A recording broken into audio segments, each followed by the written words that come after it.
Welcome in, everybody, to week 8 of the regular season for the Splatoon 3 North American League, as teams jockey for position or even jockey for a playoff spot at all. We're so glad that you've joined us for this final chapter leading into the playoffs on December 13th and 14th. My name is Shiny Hunter Zach. I'll be your host today alongside two of the finest commentators that the Splatoon scene has to offer. First, she's not only an accomplished caster in her own right, but also a fashion maven, as we found out in one of our previous segments. Rissa, how are you doing today? I am doing fantastic, not only because we're going to watch a lot of awesome teams play against each other, a lot of things that we're going to be able to talk about, but also just this is the last event online for this, so it just feels like, it's going to be really fun to just wrap this up with you guys here. And next, a man who has quite literally done it all, from casting, coaching, TOing, production. There's not a lot he hasn't done, and not a lot of people in the community that don't know his name. K-Bot, how are you today, sir? Well, Zach, the one thing that I haven't done is actually pick up the sticks to play myself. So the teams that we will see today have far more talent, as far as I'm concerned, than I ever will.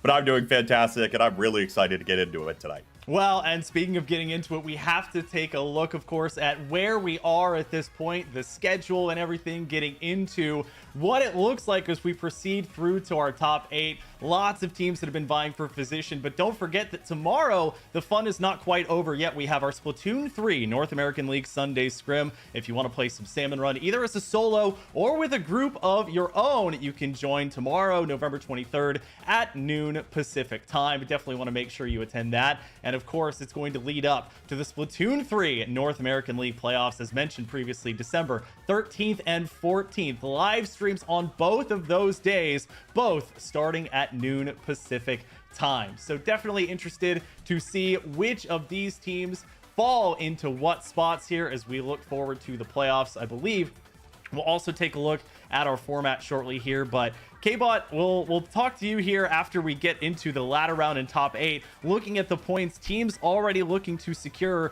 those 60 points. Our 8 teams that we'll be watching today have gotten 60. They can earn as many as 40 more by placing first. And a few teams, K-Bot, here looking to potentially move up or down in the standings as a result.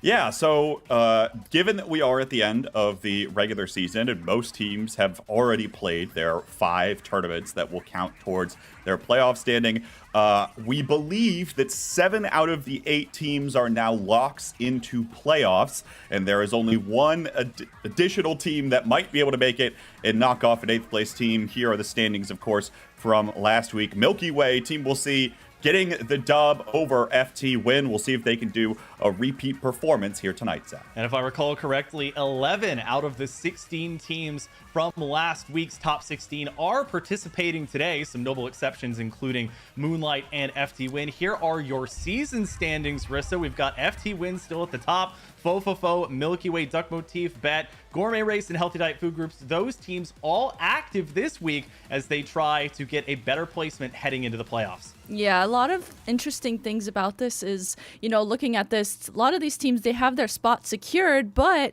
they want to get a better placement. Maybe they want to get some more play time against these teams that they're going to be playing moving forward. So a lot of interesting storylines that we're going to be able to go through here. So that shows you just how the teams are shaping up, but it's hard to have a tournament without knowing how the tournament is going to work. So we'll get into shortly the rules and, of course, the way that the stages will work as we look at this top 8, best of 5 all the way through. The entire way through as well. The higher seed will choose the mode and the lower seed will choose the stage. Teams have been playing that to their advantage. That is after the first game, the winning team will choose the mode and the losing team will choose the stage. All 5 game modes are available and active, and if you play through to that 5th game, you have to use whatever's left. So that will play an important factor. If you start off on something like a Splat Zones or a Tower Control, you have to say goodbye to that for the rest of that match. Here are your 10 stages that are available. Teams also strategically selecting modes for each of these stages. And K-Bot, there have emerged some favorites as we take a look at that stage list here between stage and mode combinations.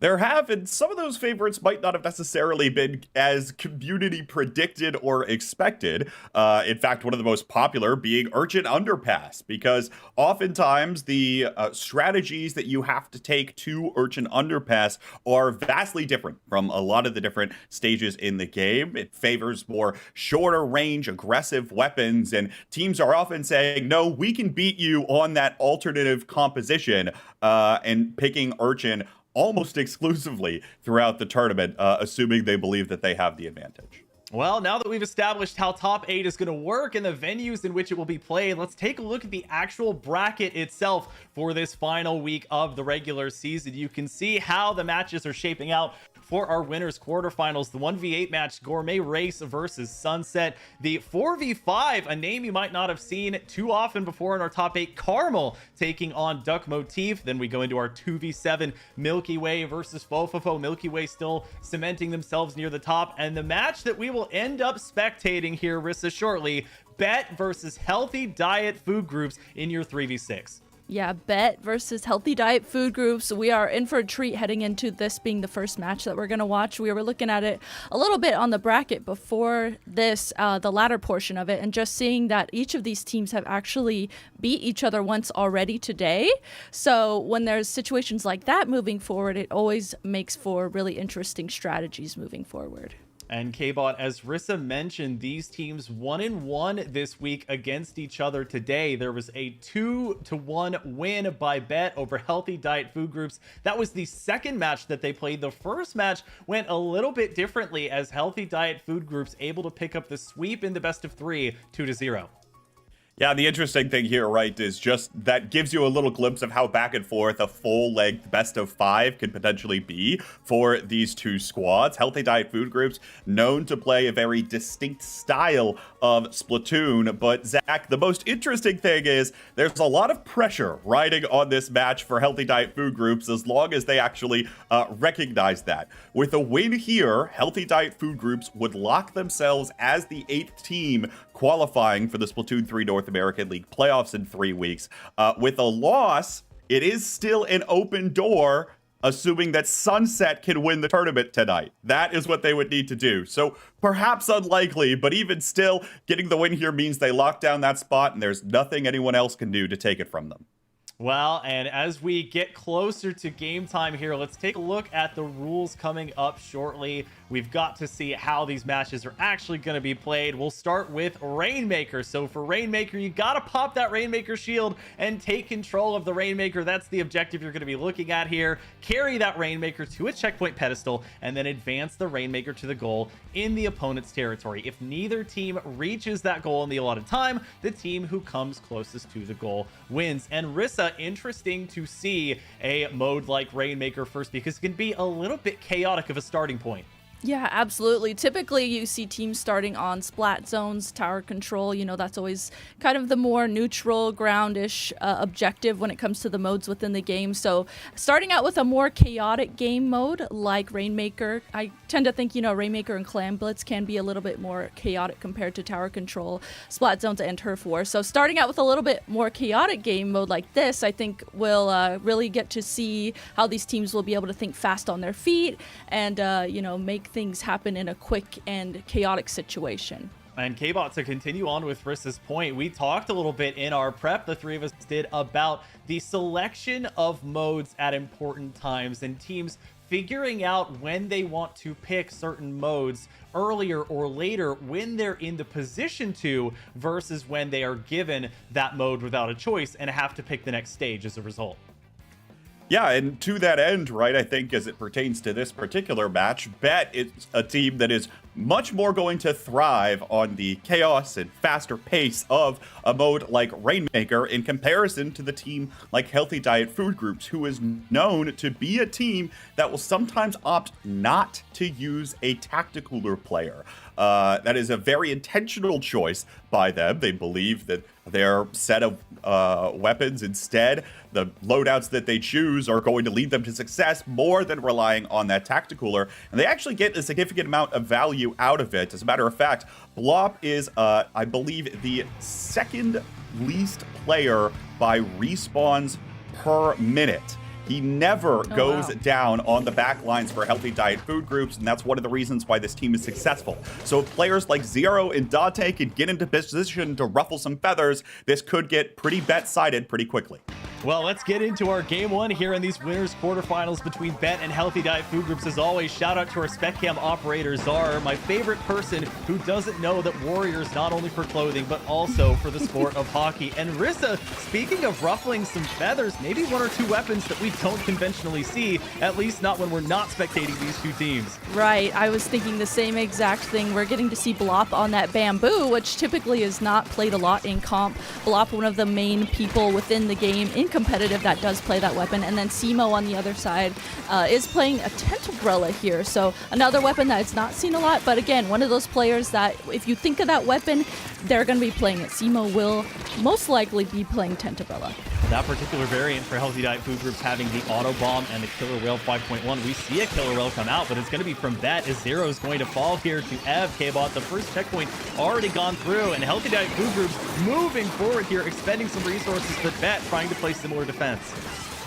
You see that ink vac coming out, going to be a huge defensive tool for Bet as they continue going on in this one, and probably also one of the largest reasons why a weapon pick like this Tentabrella for Simo is not necessarily the worst thing in the world or unconventional, is really relying on that special for that defensive use. It's something that Bet won't have a lot of tools, but once that is online, it'll be able to shut down any push just like they did there. Yeah, and we'll carry on with that use of defensive use here as we spectate Simo, who's on the Tentabrella, quite literally having a gigantic shield or canopy in front of themselves, taking down Ev, and that variant also having the ink vac, which has become quite popular for Rainmaker here, Rissa, as Bet tries their hand at it but loses it after just a couple points. Yeah, you could see they were trying to figure out if they wanted to set that Tentabrella up on the side, maybe act as a distraction, play around that as a distraction as Zero was coming through mid.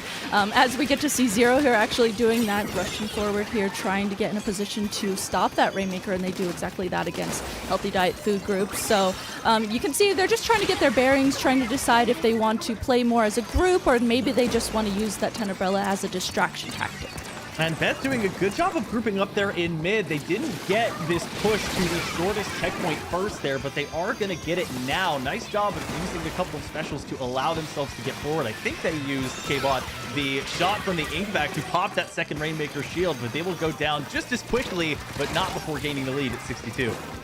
Healthy Diet Food Groups kind of going one on in after another, trying to just stall out this Rainmaker, prevent it from getting much further past this pedestal, and are more or less successful in doing that. Although with the specials that you mentioned, Bet's able to pick it up. We'll see whether or not they can sustain this. It doesn't look very likely with how far back Bet's now been pushed, and Simo maybe looking to take control, but Zero starting to dive forward as the specials are coming out.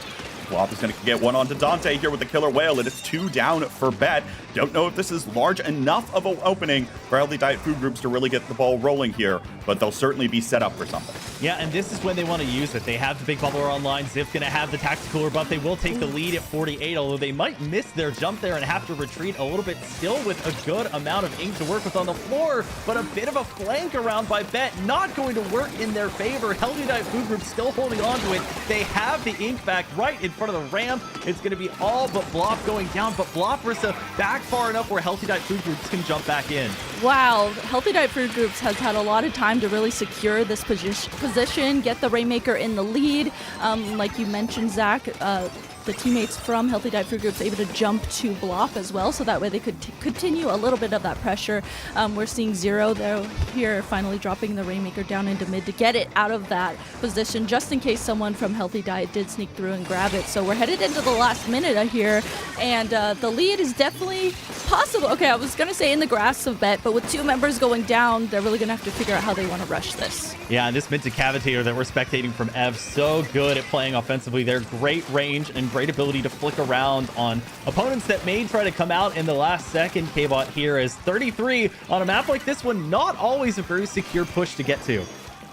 Not always, but with 30 seconds, you're liking your odds more and more if you are Healthy Diet Food Groups right now. They're really going to want to try to continue slowing down this as much as possible, and that's the reason why you see Zip shooting at the Rainmaker shield here. Not necessarily hoping to pop it per se, but even just hoping to add extra time to the clock and continue wearing that down so that Bet has less of a chance of making a push happen.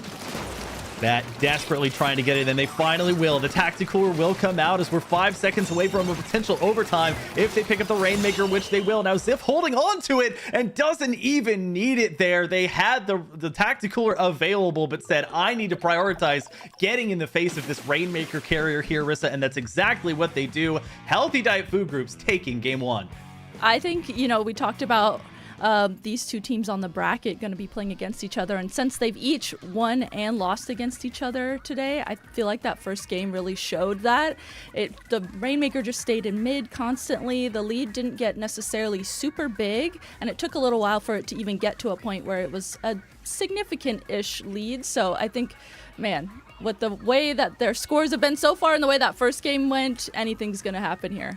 And K-Bot, I think that phrase from Rissa there might be the entire mantra for a team like Healthy Diet Food Groups, whose weapon composition isn't exactly aligned to the meta that we've seen. And in addition to this one-to-one ladder placement or matchup that they had against Bet, I believe having a similar set of circumstances against another team in our top 8, Duck Motif, winning and losing against them in the latter portion today, 2-0. So this is truly a team that you don't know what to expect. Yeah, and that's their largest strength, right? If you don't know what to expect or you aren't familiar with their playstyle, it's going to be very difficult to find replicable strategies for success when push comes to shove. There's not a team that you can go scrimmage that is like Healthy Diet Food Groups, except for Healthy Diet Food Groups, and they use that to their advantage all of the time. But again, look at how strategically they are continuing to play. All of those small little decisions that I hope to keep pointing out over the course of this series really play to their factor in terms of being able to slow down their opponent and where they might be able to go. And that's one of the reasons why I'd like to see Simo back off of the Tentebrella. It looks like it's holding him back a little bit too much. And the versatility the Tentebrella provides is not anywhere close to something that he could get elsewhere. And Rissa, speaking of strategy for where we're going to be going for game 2, it has been decided Splat Zones on Crab Leg Capital is our next venue here. Why don't you take us through the rules of Splat Zones? So Splat Zones, what you're going to do is control the designated Splat Zone or zones by covering the area with your team's ink. Control the Splat Zone for 100 count of the countdown clock to knock out your opponent. And if either team achieves a knockout, whichever team has the fewest counts at the end of the match wins. And Rissa, we'll keep it with you to break down this stage and mode combination. Crab Leg Capital, I think, for me at least, was kind of a dark horse in terms of stages that were brought in to be played in this tournament, but it has really found a home with a lot of these teams that have gone here quite often. Oh yeah, totally. I feel like I've seen it a lot within the league itself. Like you said, not even just for Splat Zones like we're seeing it now. I've seen it quite a few times for the other modes as well. And I think, with the different angles that this map has, the different levels, I think it's going to be quite interesting to see how these teams approach that. Yeah, a pretty even split in popularity between Splat Zones and Tower Control in top 8, 10, and 11 instances respectively on Crab Leg Capital as we take a look at the weapons here. And K-Bot, maybe to your chagrin a little bit, the Tentebrella is still here, but they've switched up the variant, and on the opposite side of things, some interesting picks like a Splattershot Jr. and a Carbon Deco. This is Healthy Diet Food Groups' bread and butter. Before they were doing anything else, they were running Junior Carbon. This duo can be deadly with just how much that Junior is going to be able to output ink onto the floor, and then the Carbon Roller trying to use that to its advantage to sneak up on opponents and things of the sort. We'll see if this old-fashioned team-up can work this time for Healthy Diet. Well, speaking of advantages, Crab Leg Capital, your biggest advantage is these grates that basically run the entire length of this one zone stage. As Ev trying to get set up, they're kind of sharking around in the midst of the zone here, sitting on that Inkzuka wrist. So definitely one of the more dangerous specials, even when you can't exactly see where your opponent is due to the height discrepancy, or if you just want to camp this drop down like Ev is doing. Ev, if they just hold this area and then the other team, coolers up, gets their momentum going, and then all of a sudden there's an Ink Zuka shot right where they're trying to go as Ev does finally use that Zuka, is using it, does get called out though, but sometimes that can just be super deadly. In this case though, they used it and the other team was actually able to collapse on that together and just put a stop to it completely. And K-Bot, it's felt to me like controlling this low ground area. This low ground really is not as large as you might expect it to be, just looking at the map overhead, as we see Bet expending a couple of specials to get the zone back. We see the triple ink strike come out, followed by the Trizuka, as if looking to make sure they get it back. It's a trade back and forth here, both teams just trying to get rid of as much of the penalty as they can. Yeah, in that case, right, they throw out a couple specials towards the zone, but with one person going in a little early, Healthy Diet's able to capitalize on that and slow down the amount of time that Bet's actually able to take control of this zone. They will eventually shoo away Healthy Diet for another day, and we'll see how Bet's going to continue to try to defend this, because without, I mean, I think Simo really being up here on this right side of the crates is going to be critical for them to keep pressure on the high ground here, because you're not going to have that same advantage on the low ground. We'll see whether or not you can find anything with this Zuka. Doesn't quite look like it there. Playing some fancy footwork on the grates is Simo. Yeah, fancy footwork and try to dodge behind that low box without slipping through the grate. As Bet has well and truly gotten rid of their penalty and is dangerously close to single digits here. Mecha on the Snipe Rider 5H, backing up the team just behind the zone stand, protected temporarily by the big bubbler. Simo looking for an opening but cannot get through. A hefty chunk of penalty points given over to the Marissa, as Healthy Diet Food Groups, lots of work left to be done. Healthy Diet has to get through those 61 or 66, sorry, and some points that they have. If they want to get the lead, they have to get all the way down to 4 remaining if they want to get the lead. So this is a good start for them. They got through the small penalty points that they do have. They just have to figure out, you know, if they want to overextend. If you want to, you can see Stan and Zip here on this top right, just kind of poking at the other team, trying to see if they can maybe get a bomb pick with that. But with Zip going down and now Block going down as well, it looks like Bet is going to be able to come back into the zone and secure it.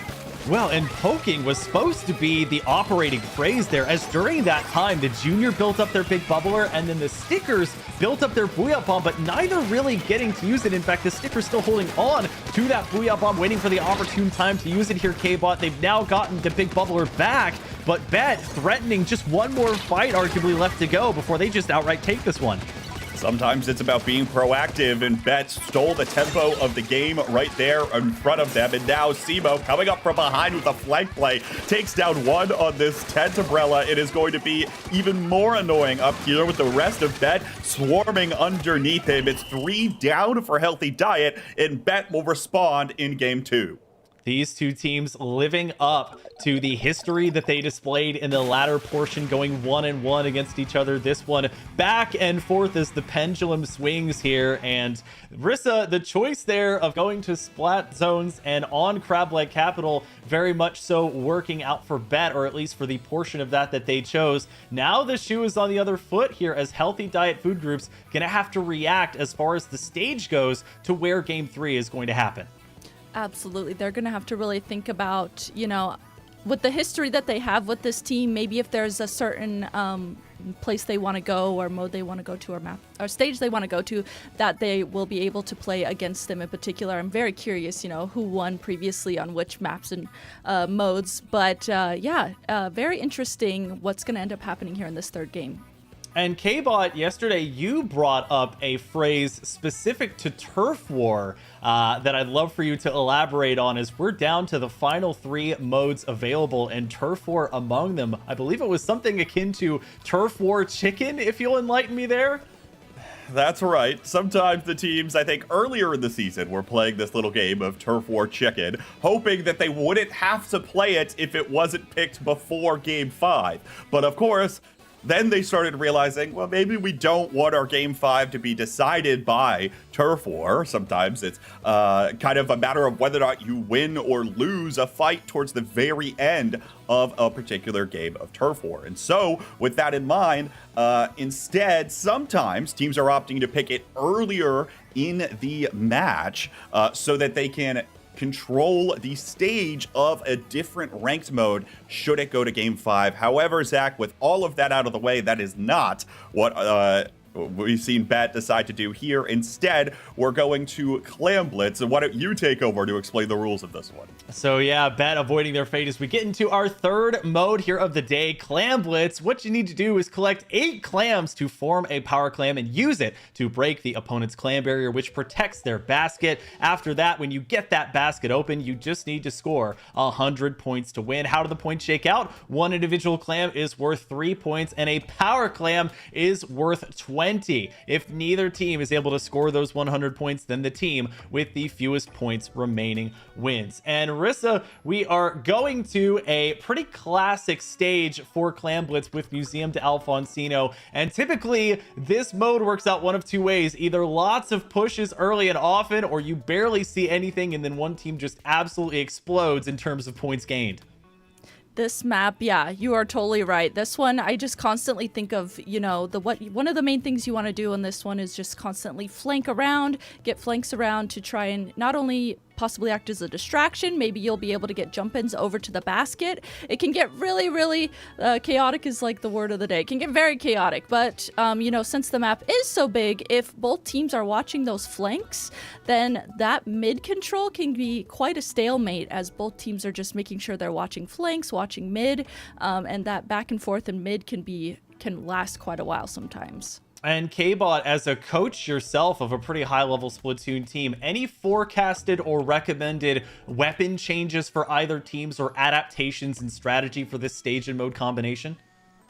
Well, I'm very curious to know where Simo's going to go, right? We've seen the Tenebrella twice, but we've seen him switch over to other blasters and things, which can be good. Poking over top of the ledge, no, instead sticking with this Tenebrella even still here, and even Eevee sticking with the Carbon Roller. I was thinking that could go either way as well, but this is just what we're at for comfort tonight.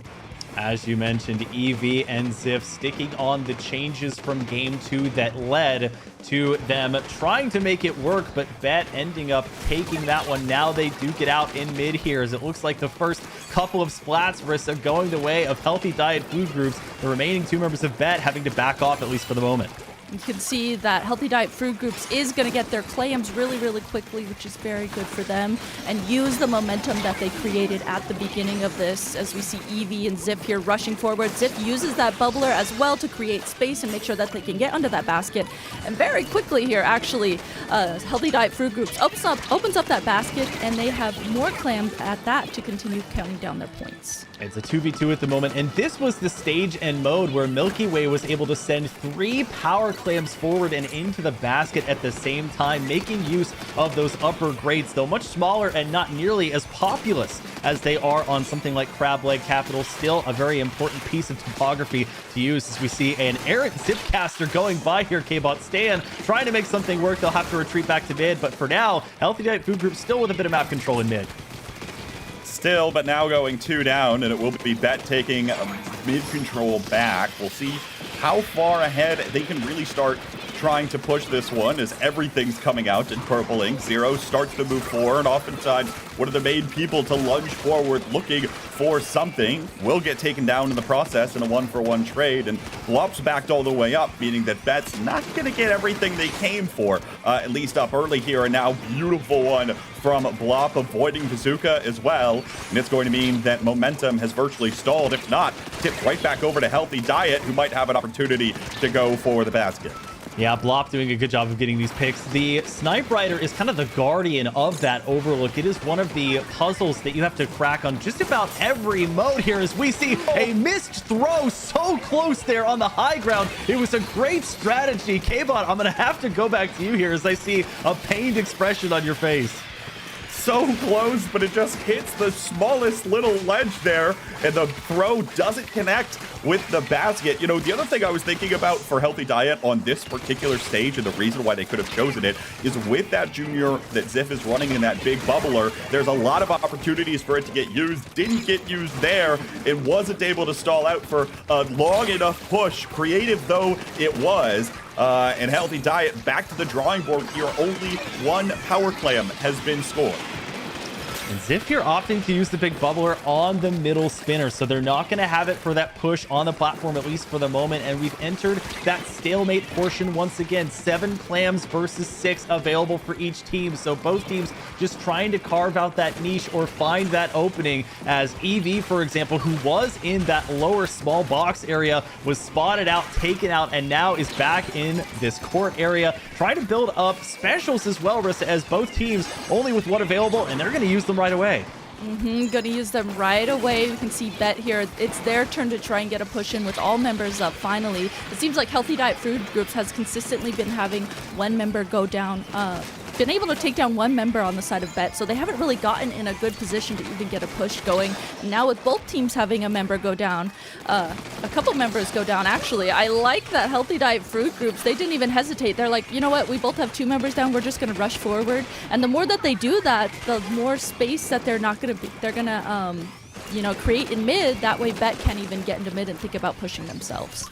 And as we inch closer to the final minute of play here, Bet juggling 2 power clams between themselves. Of course, the power clam does mark you, so unless you are on a weapon like the Sniper Rider or are pretty sure that you're safe, you may not even be safe with a special like the Ziv Caster available to traverse the entire stage. Mecha Falls, that's going to be an important pick. Just barely cannot get the second there onto Dante K-Bot, as that at least one of the 2 power clams is going to despawn here for Bet. We've seen a couple of very good defensive individual plays. Earlier from Dante, now from Stan on this Splatoon, using the power clam location indicators for the opposing team to know exactly where somebody is and trying to shut down that push as much as possible. Although Bet's able to get a jump in here, a couple of extra go in, but wiped out at the time, meaning that they don't have enough in order to take this one back, and Healthy Diet might have just held on by the skin of their teeth.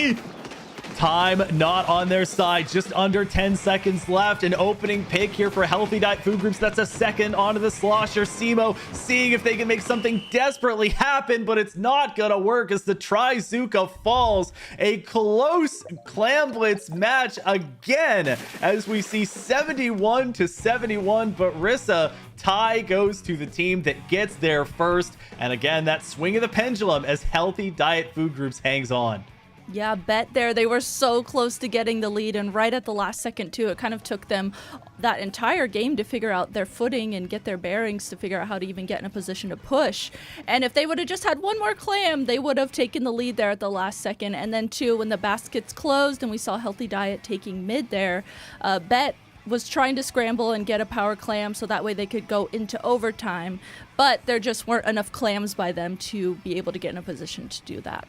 And K-Bot, there's moments in these individual games where they feel like an eternity, and other times, of course, for example, that last 10-15 seconds where you are scrambling to try and make something work, a couple of maybe mistakes that end up piling up in the end. And as we look forward to Game 4, we will finally tackle Turf War as we look to see our stage. Why don't you introduce us to how this mode works? That's right, Zach. As expected, Healthy Diet Food Group selects Turf War in this one. And in this game mode, teams will use ink to expand their own territory. If they cover more turf at the end of the game than their opponent, they will be victorious. So, at the end of the day, it all comes down to that final snapshot. And what happens in those final seconds, which you just mentioned, can be a scramble. And I think the scramble from Bet in the last game, they realized that they had an opportunity, and it was about as good of an opportunity as they were going to get. And they were frames away from being able to press the A, or Dante was frames away from being able to press the A button one more time to secure themselves the victory there. So sometimes it's the toss-up. You have to take a risky play in order to come out on top, but sometimes you don't come away with anything, and instead you're going into Turf War being down 1-2.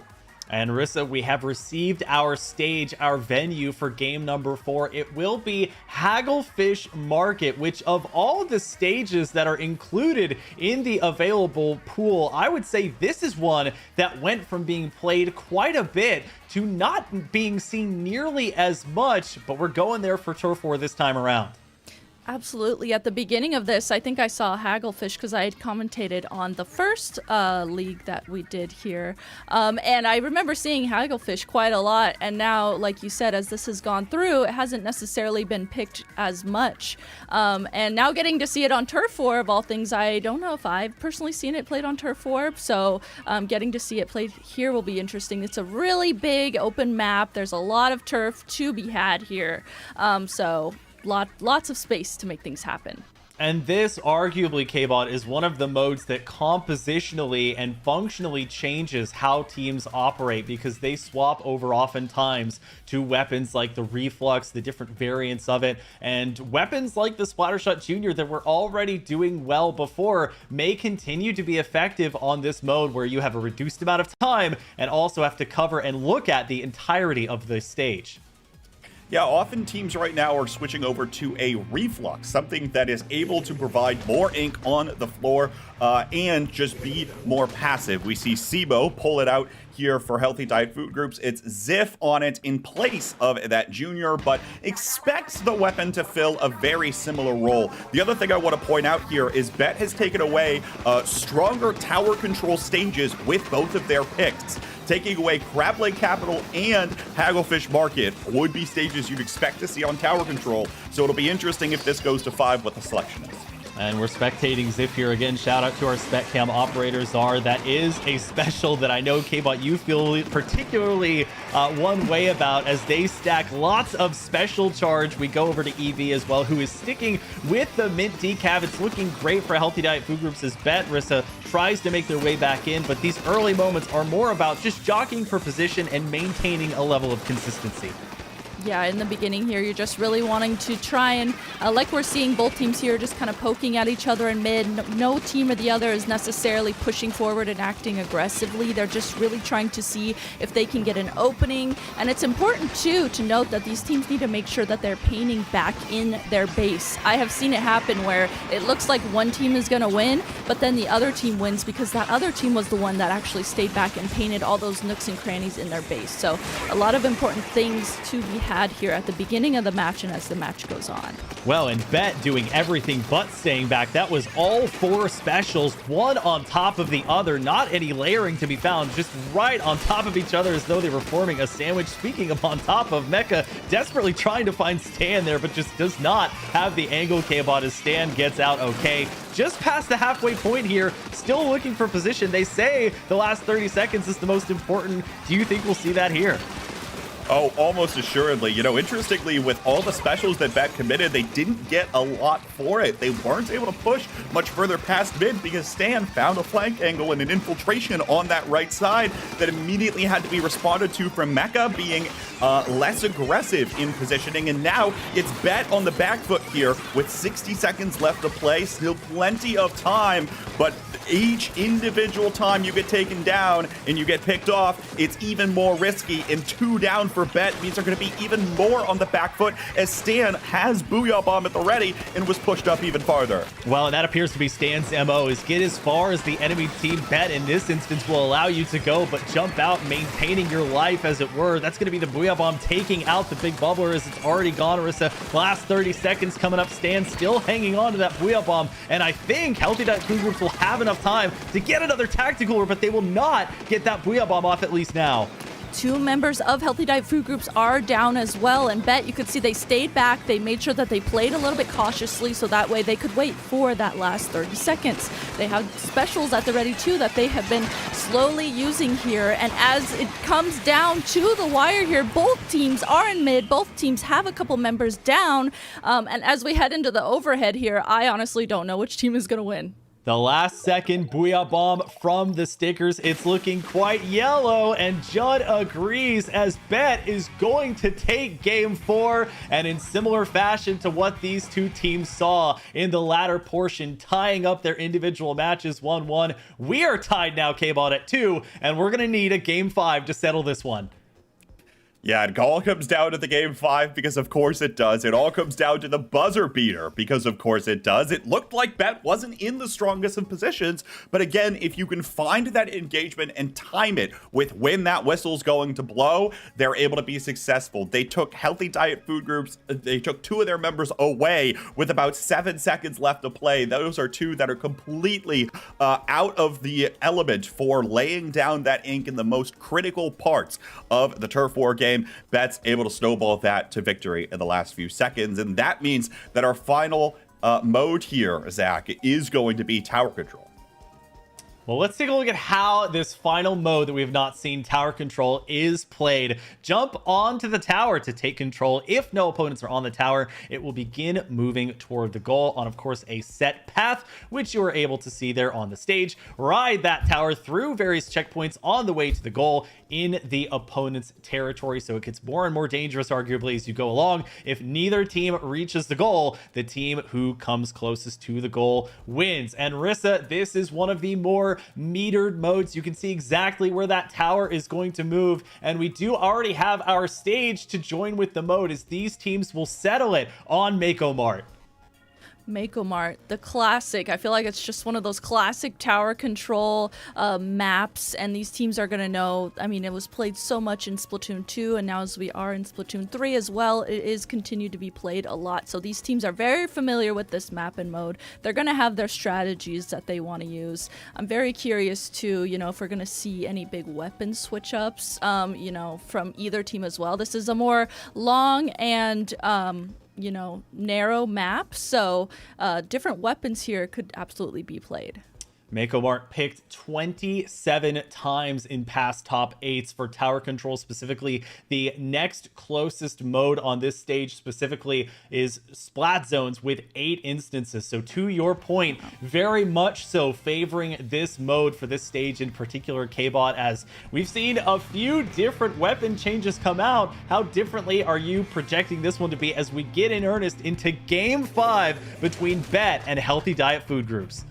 Probably not many changes, although as I commented in our preparation last night, if there's one place where you're going to play a crab tank weapon, it might as well be Mako Mart. And indeed, Simo agrees, going over to that Splash-O-Matic, but I was also expecting Eevee to stick on this Carbon. This is a fantastic stage for the Carbon Roller with all of the different maneuverability options you have and all of the smaller ledges that you're able to poke up over top of. We'll see how well Healthy Diet can enable Eevee without losing their advantage in their strong position. Although it was on Clamblitz for this same stage, we saw Shaq from FT Win also going over to the Vanilla Splash for this specific stage and doing quite well with it, both because of the Crab Tank as well as the kit. Simo going to use this Crab Tank on top of the tower, though it gets shredded almost instantly. Dante trying to maintain the pressure here with the triple ink strike, but they get taken out, and Rissa, it's a pretty clean 3-down situation forced against Bet. Yeah, Healthy Diet Food Groups, they had good defense. They had a couple members there back in order to stop the push. And then I like, too, that they didn't all stay back. There were multiple members pushed into mid as well. So that way they immediately created space for themselves. They were able to take down Bet pushing the tower. Now as we see Ziff and Stan on the tower, they are now continuing to push it as they have the lead as well. I'm starting to learn that if you don't know where Stan is, you should be typically looking under your feet. If you're on any sort of high ground, there's a high likelihood that they are directly below you trying to hit some pot shots with a variant of the Splatana Stamper. The Stickers is the one they've chosen this time, K-Bot. It's going to be the Booyah Bomb that's helped them get their best push of the game so far to 60, and both teams right now kind of finding their specials and waiting for that right time to move in.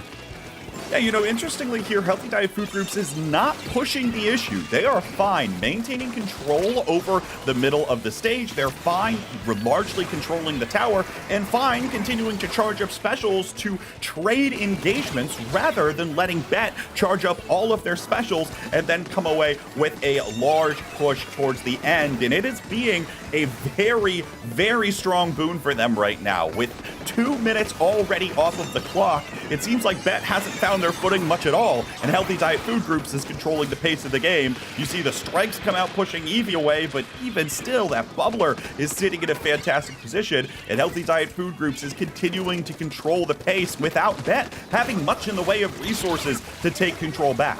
Yeah, I've almost never seen a push look so innocuous despite the weapons that Healthy Diet Food Groups has brought. If you see a Carbon Deco, you are typically quivering in your boots if they get anywhere near you, but they have just been casually hanging on, and during that time pushed the tower from 60 to 43, and to your credit, K-Bot, shaving a lot of time off the clock that Bet needs to retaliate back on, and Simo seeing if now's the right time. They're being tractorous to buy an auto bomb here as they have the crab tank, and Simo will see if they can keep it around for a lot longer than the last time they popped it on this tower.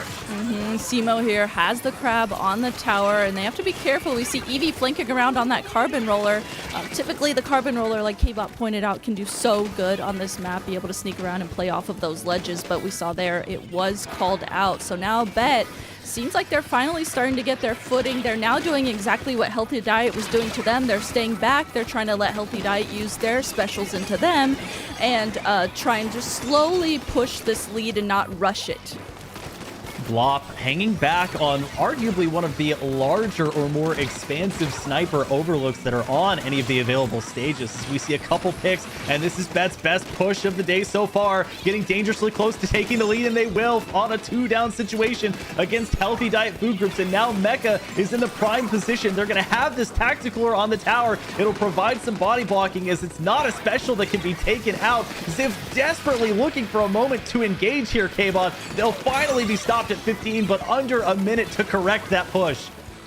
Zero was all over the place right underneath that strong channel, and it will be Bet securing the game. That was the one thing I was afraid of, was it's all well and good for Healthy Diet Food Groups. They're able to slow down, methodically play their style, but what does Bet want to do? They want to be explosive. They want to just shove all those points in the basket, take it and run as soon as they can. And once they find the formula for success, it is real challenging to get a player such as Zero on the 52 gal to move away from where he wants to be, right? And that was something Healthy Diet Food Groups couldn't quite find the ability to do. And so once that finally came together for Bet, they're able to be victorious in knockout fashion.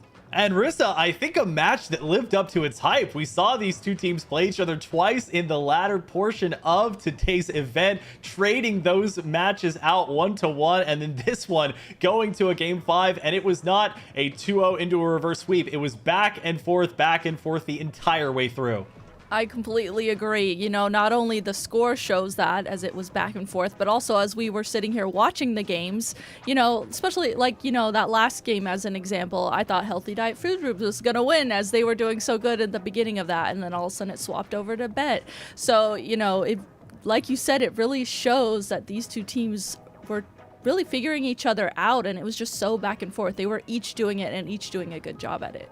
Well, spoiler alert, that was the match that took the longest of our winners quarterfinals to complete. Let's take a look at the bracket shortly here to see what the scores were. A couple of sweeps and a couple of game 5 close matches to be played. The number 1 seed after the latter portion, Gourmet Race, getting the 3-0 sweep over Sunset, setting them down to losers. They will take on Carmel, who was not able to take a game off of Duck Motif, who moves on to play Gourmet Race. On the opposite side, we of course saw Bet win over Healthy Diet Food Groups in that close 5-game match, and Milky Way in a close 5-game match of their own, tested early in a match that I guess some people could say could even be winners finals, grand finals, what have you. Two teams very close in skill level as Milky Way edges out Fofofo 3-2. That will be the other matchup in our winners semifinals here, K-Bot. Milky Way versus Bet, the cream truly rising to the top. Yeah, Fofofo is one of the teams that very consistently has been able to hold a candle to FT Win, to Milky Way, to some of the best that this scene has to offer, and have been granted multiple times. So they'll have to, unfortunately, the way the seeding worked out for them, make a run through the entirety of the losers bracket, which will be a very long series of events in order to make their way back into the grand finals to have maybe another rematch versus Milky Way, though that would be the expectation, the way that the league has played out so far for all of us. But I'm looking forward to the semifinal we're about to watch next. It's Gourmet Race versus Duck Motif. Gourmet Race looks like they're a team that is peaking at the right time here, Zach. At the very end of this season, Duck Motif has had their number so far in this season. They have won all 3 of their former matches before today, but Gourmet Race picked up their first win in ladder earlier today, and so this match could be something that Gourmet Race is feeling pretty excited about. And Gourmet Race, Pika in particular, has been channeling and cataloging their event and the ways that they've been playing and what they've been doing to prep, and even some of the comms that they've come out with. And it's been very interesting to see. I think they've been one of the more interesting teams to follow here, Rissa, as they truly have shown some of the greatest improvement. And to K-Bot's point, getting the 2-0 over Duck Motif today. So kind of getting the monkey off their back or the chip off their shoulder. They're going to have to do it again in our winter semifinals, but also picking up wins on some of the other teams that were in our top 16. TZS and DPS only, they had a loss 0-2 against Milky Way, but maybe that's something they don't have to worry about in the here and now. They're looking to see if they can continue that newfound success against Duck Motif. They are, very interesting because I feel like this is, part of the excitement of this league. All these weeks going on, all these teams we've gotten familiar with. This is one of the teams, we've, like you said, you see them progress and do better and better and better. And now here they are in top 8 today, taking on one of the best teams in top 8, Duck Motif, and already able to beat them as well today. So those type of storylines are always so cool. And today too, I think it's interesting to note, I think last week they were playing with a sub as their anchor player, Shy. Today, I believe they have their normal anchor player in the roster, Shiny. So today they have their roster that they're used to. And definitely they still did great with Shy last week. They were able to perform really well with that sub. But now having their set roster that they're used to, they've been practicing with, I think is showing since they were able to take on a win versus Duck Motif.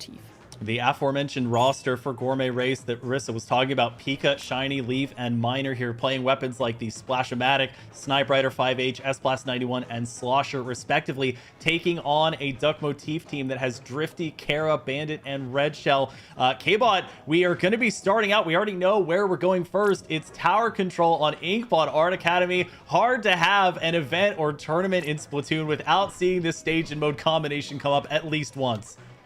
It's a true classic in terms of competitive Splatoon here. We've just like Splat Zones on Mako Mart, it's Tower Control on Inkblood Art Academy. And this one, for whatever reason, Zach has decided not to go away. It's still sticking around, even in our pick format here. So, yeah, it's no surprise, I think, that teams are just going to go gentlemaning, perhaps, to this one to start things off. I think the Tower Control pick for Gourmet Race is interesting. I think thinking that they have the advantage on something that is a little more stable and a little slower in comparison to the team that will most likely be running an Octobrush is no surprise, I think, there either. And so it's Gourmet Race's turn to show what stability they might have.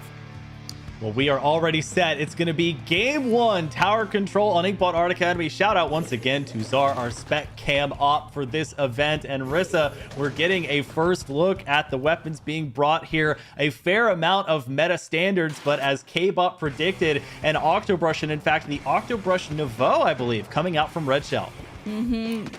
Red Shell, like K-Bot said, is known for playing that Octobrush all the way through Splatoon 2 into Splatoon 3 and just sticking with it, and does such a great job with it. We're going to get to see a lot of that action here. On the other side, too, we're seeing Gourmet Race playing a lot of weapons that we've seen them play. That Mini, having a 52 gal, a pencil, and a slosher. Weapons that we've seen from them previously, so they know they're comfortable with them. Duck Motif starting out early. They're going to get this push to the first checkpoint here, getting past checkpoint number 1. That's going to be Pika going down. Vexen getting on top of this tower just temporarily here, K-Bot, as we see the 10 missiles come out. Red Shell doing a great job of playing defense. If anyone gets near the tower when they're on that Octobrush, they are going to be met with a bad time.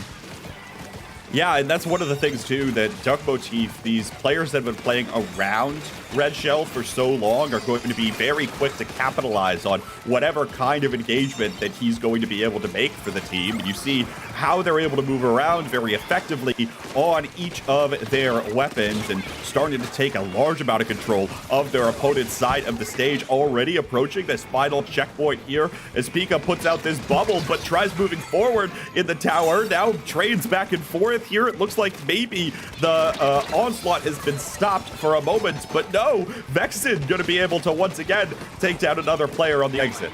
And that may be why Duck Motif is so dangerous. Each of these players individually possess so much prowess and also slaying ability that they can basically get these picks by themselves even without their team, and they don't always feel the need to jump back, especially if they have a chance to create an opening for their team. But now Gourmet Race trying to carve out a similar opening. Red Shell will fall, but not before getting a pick themselves. Shiny designated to be on the tower here. They'll back off temporarily to dodge not one, but two specials, Rissa, and it will be Gourmet Race getting, but not quite passing yet, that first checkpoint.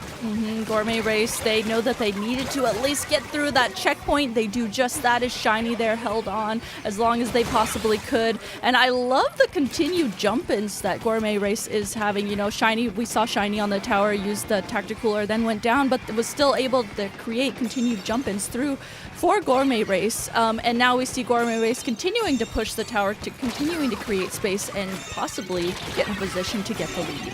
The jump-ins coming through, and they have a couple of aids. Gourmet Race does the big bubbler as well as the toxic mist. Leaf trying to find the one member of Duck Motif that was sharking around. Red Shell going to get on that art installment and see if they can track down Pika. They will, but they will be chased the entire way down by that Killer Whale 5.1. That's 2 down there at 26. They just need 5 more to gain this lead, but there's nobody around except for Miner. But Miner has allowed the jump-ins by not staying on the tower. They've mitigated some of the danger, getting back to that 26-point K-Bot. We'll see if this push can continue. It would have been fantastic if Miner could have gotten out of there, but then gets gotten by the missiles on the exit. Doesn't have the time to pop the triple ink strike, but even still, it's Leaf now just continuing around, and it is the tower that's gotten past that 22-point mark as Pika's continuing to ride it. Now Leaf pops on. 10 points is all they need still to find the knockout, but I think at this point Gourmet Race might finally be happy as their last member goes down. Getting the lead there is what they came for, and a Herculean effort to make it happen. It almost looks like a sprint versus a marathon as Duck Motif able to get out to the early, pretty solid lead, but Gourmet Race hanging on. The wipeout forced against Duck Motif. Gourmet Race now with about 1:15 left. Their job, not just getting more wipeouts, but also, Rissa, keeping that tower as far away from mid and, of course, their own side of the stage as possible. The more that Gourmet Race keeps the tower on this side of the map, the more difficult it's going to be for Duck Motif to even think about getting the tower and getting in a position to push the tower themselves to get the lead. So just this continued pressure that we're seeing from Gourmet Race as they got their momentum is just going to be exactly what they need to do if they want to make sure that Duck Motif can't get to the tower. With 52 Gal players specifically, I'm constantly amazed at how they're just able to get out. The amount of just dodging ability that they have. Leaf, though, not able to dodge that one. The 52 Gal, so far in top 8's the 3rd most populous weapon being played as we see Shiny get taken down there. Pika trying to make sure that they stick around and continue putting pressure on Duck Motif here, K-Bot. This is a weapon known for getting their special quickly, so you have to bet that they will shortly, if they can stay alive, have this big bubbler at the ready. And it'll be something that they'll have to use on the defensive side, as it looks like Duck Motif has found their footing and is looking for the push. Vexen moving forward with this S-Blast, trying to poke up towards this upper left side. Control of the high ground is important, but is going to get taken down pretty quickly. Looks like some of the teammates are going to be able to trade this out. The triple ink strike comes out. There's one on top of the tower, and it will be Pika hopping on that tower to net Gourmet Race the first game. Shades of the last match that we spectated. Looks like something that could be very back and forth once again. It was a slower burn, of course, than our previous two teams, as K-Bot highlighted before our game one. This is the first week where Gourmet Race has shown a modicum of success against Duck Motif, but it's looking, Rissa, like these two teams will be playing each other quite closely once again. These two teams, that first match, so back and forth, and each team had really shining moments where they each did really good. So, you know, at first it seemed like Duck Motif had it. They were going to win. They had consistent control of the map. They had a really strong lead, and then all of a sudden Gourmet Race turned around and just completely swapped that. I think it's important to highlight too, Gourmet Race, that like if I was in their position, the other team immediately got the score down to 22, I'd just be like, oh my gosh, just the mental to not do that and still be like, no, what, don't worry guys, we got this, and just continue that. And then after that, they just had so much momentum and kept going. To your point, the mental and physical fortitude required to go through the entire ladder portion and then know that your toughest battles are still ahead of you as you have to get through a rather stacked top 8, even in the final week of this regular season as we look forward shortly to the playoffs. And K-Bot, we don't have to wait longer for this stage and mode combination. Rainmaker is the mode that's up next, and we will be going over to Museum de Alfonsino for this one.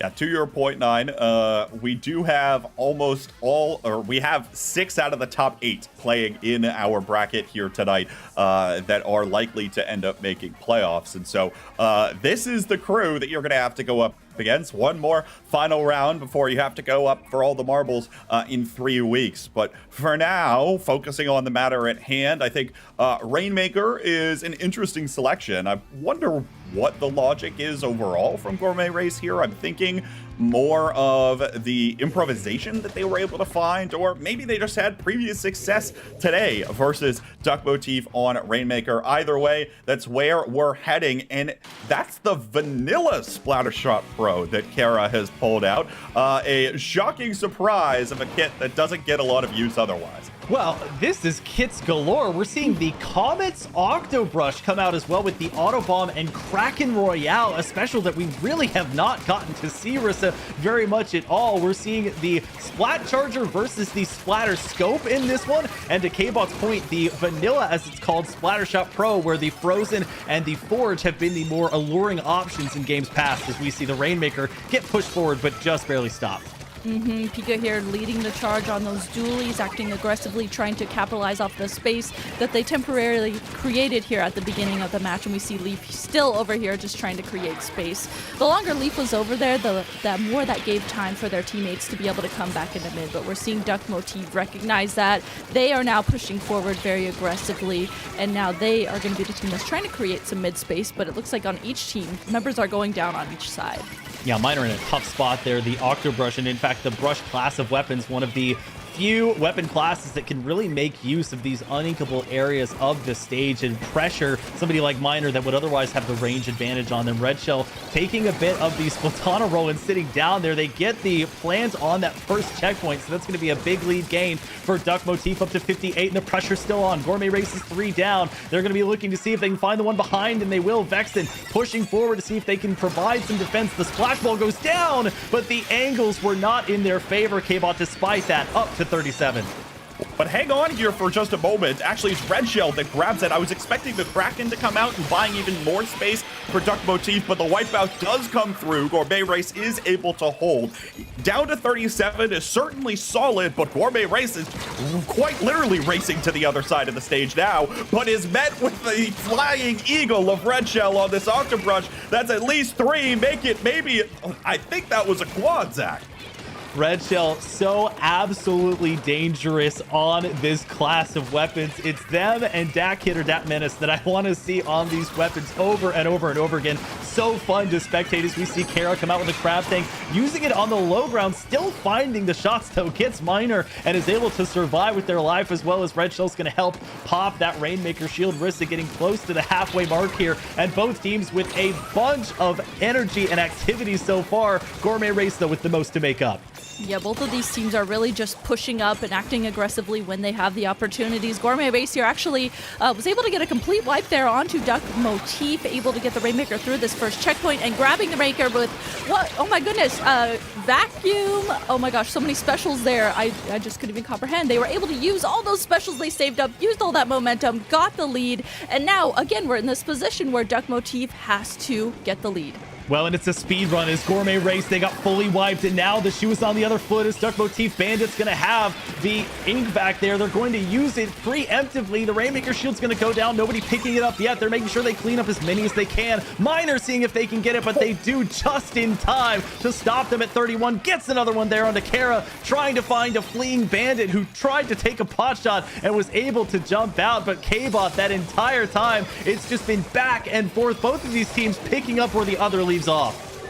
I think that first stop was actually a very clean shot from Shiny on the other side. Stalls the Rainmaker for just long enough, and then the way that Red Shell had to try to approach that was right into the pillow, but now on the other side, it's 2 down already for Duck Motif. The Inkback is out on defense right now, hoping that the line can be held for the moment, and here's the Kraken. Red Shell trying to find Pika. Pika trying to run away, but is not successful in doing so. It's 3 down now. Gourmet Race will not extend their lead with a minute to play. If you're going to use that Kraken Royale, you better be confident in it, and it applied so much pressure. They're able to take the Rainmaker out, and now other specials at the ready. The Killer Whale 5.1 going to be coming out from Duck Motif, and they'll be sitting on this Pro as well, the Vanilla Pro, which will have the Crab Tank wherever they want to use it, and the onus still on Duck Motif to make something work. Shiny trying to make sure that they have the overbearings here, Rissa, as they hang on to their specials and hang back. Both of, in fact, the Chargers hanging on, but Duck Motif with the lead. 3 out of their 4 members using their specials or having them ready. Duck Motif here is the team that has to use their specials first because they know that they need to use them if they want to get a push and if they want to take down members of the other team to create space for themselves to be able to even push that Rainmaker. So Gourmet Race here trying to stay as safe as they possibly can. They have their 2 specials at the ready. Red Shell here pushing forward, trying to poke at the members from Gourmet Race to just create space as best as they possibly can, but headed into overtime here, Kara is holding on to the Rainmaker. Yeah, more than half of that time for the Rainmaker is gone before it explodes, but the ink is looking quite in favor of Duck Motif of Stars stage control. 3 down on the side of Gourmet Race. It's only going to be the Slaughter left. Do they have the opening? The tripling strike comes out, and now Red Shell moves forward. They lose the Rainmaker. I don't think they got it. They had the avenue. They had the Kraken Royale at the ready. Look at how purple the map is for the stage, but it's not enough. Stop still before they can take that lead, and Gourmet Race stalwart defense holds on. K-Bot, What just ended the game? I didn't even see who was able to pick off the Rainmaker there at the very end. It looked genuinely like it was going to be Duck Motif. I thought that they were actually earlier in that. I thought they were going to have to go around the back of the spinner because Shiny was exerting such pressure on that charger on the high ground that I was afraid they weren't really going to find a way around that. But even still, nearly everyone goes down, and then somebody is just able to come up with the hero play at the end to stop the Rainmaker right before the score changes. Well, that was so nice and a little bit confusing that we're going to have to see the replay of just how that one ended. Kara, very patient. There's the 3-down situation. Here comes the triple ink strike from Miner. Red Shell trying to paint them forward, uses the Kraken Royale, and Bandit is on the back end of their ink vac. But as that ink vac ends, so too does their protection. And you can see a 52 gal Rissa right in the face of Kara, the Rainmaker carrier, to give Gourmet Race that game 2 victory. Holy, that was so clutch to be the last remaining member of your team and just have the mental capacity, because I know I wouldn't, just to like run forward through a Kraken coming at you, through a Rainmaker shooting at you, other weapons shooting at you, and just run through and just dive bomb directly to that Rainmaker to stop it. Super clutch play. Yeah, Miner really helping there, putting the pressure on. It's a tight enough hallway that some well-placed triple ink strikes can give you that primary coverage and also wait out the ink vac. K-Bot, we are now going to pay the Turf War tax as we go in to Turf War. This will be Umami Ruins for the stage, a rather truncated one that plays a little bit diagonally and is going to have to make use of some of those lesser used areas like those lower courts. Now, I think once again, if you're thinking about what I was saying earlier in terms of why teams might be picking Turf War in Game 3, it's because now, if Gourmet Race loses, they will be able to pick the stage in both of the remaining 2 modes. A huge advantage heading in to the back half of this match. So it's Turf War up here first on Umami. And a couple of changes, most notably Kara going over to a variant of the Splash-O-Matic that we haven't seen very often. It is the Gecko with the Toxic Mist and the Inkstorm. The Inkstorm not often used, but finally I think finding its place. And on the opposite side of things, the ever-prevalent Reflux, I think the Milk variant here finds its way in for Turf War. Great weapons to be able to paint a lot like you're going to want to for Turf War in particular. And this match actually is kind of it's a bit different than that last Turf War match we watched for the other teams. You know, the other teams that we watched on the previous set were just kind of staying back, poking at each other, both trying to see if they could get the upper hand. But here, Duck Motif said, you know what? We're just running straight into mid and we're just going to immediately take space. So as this game goes on, it'll be interesting to see if that plays out for them or eventually Gourmet Race comes through and is the team to win. Well, and as Red Shell gets splatted there on the Zipcaster, if you're keeping track, that's bingo, as I believe they've used all 3 variants of the Octobrush that are around, starting with the Nouveau and then going to the Comets and now rounding it out with the quote-unquote vanilla, as we like to say, having the Suction Bomb and the Zipcaster. But Duck Motif looking quite strong. Gourmet Race trying to put up a little bit of a fight here as 2 specials come out, the Tri-Strike, the Triple Ink Strike there with the Booyah Bomb, and K-Bot, Duck Motif having to try and play some defense, but not finding the picks that they need yet. Not quite. We're about halfway through now. Red Shell's going to be able to find a trade. To your point about Red Shell's selection of this Octobrush, I think the Zipcast is the key for getting that ink down critically in the last few seconds, deep into enemy territory, stealing away some of those precious points on this stage. We'll see whether or not Red Shell's going to be able to set that up for success. As meanwhile, Duck Motif 3 down against Gourmet Race, going to have a lot of an opportunity to expand their presence, looking to take control of nearly the entirety of the middle of this stage as we enter posturing for this final fight. Well, and in theory, that's the dream of any team that has the advantage here, is trying to press that advantage so much that the other team is not able to leave that spawn. But of course, if they do get out with enough time, then it's just going to create more chaos and give you less time to work with. This Gourmet Race starts to expend some specials to attempt to leave spawn. They have the Tactical Lure down, Rissa. They just have the Triple Ink Strike at the ready there, I believe, from Miner, as we do enter those last 30 seconds. Miner uses those to try and help Shiny there poke at that top mid, maybe get Pika or their other teammates up onto that mid area. And though they weren't quite able to fully get onto mid, you can see Shiny and Miner at least able to slowly push forward. You can see they're poking at this top mid. And this map in particular, all the modes, this top mid area, if you have control of this, you can really make so much happen.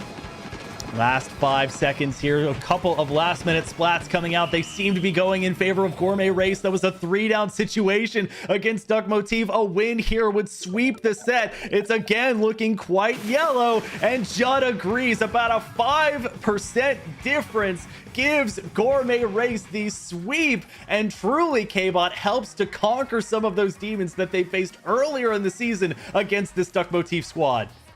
I don't know what it is tonight. Gourmet Race feels like they're playing with a clutch factor that they haven't so far in this league. They've been able to come away with some pretty significant plays towards the very end of each of those 3 games that net them the advantage. And I think that's the critical piece here. Everything is meshing together for them right now, and they've been successful in finding those opportunities. I think critically, even though it didn't result in anything, obviously, Leaf coming up and stepping up on defense in game 2, but then again, Leaf on this last one with about 30 seconds left to play, found a way to sneak up behind some of the members of Duck Motif, diverts their attention, and allows Gourmet Race to push them back and find a further collapse on the front lines. Fantastically played from them to get them a quick 3-0 and a ticket into our winners final.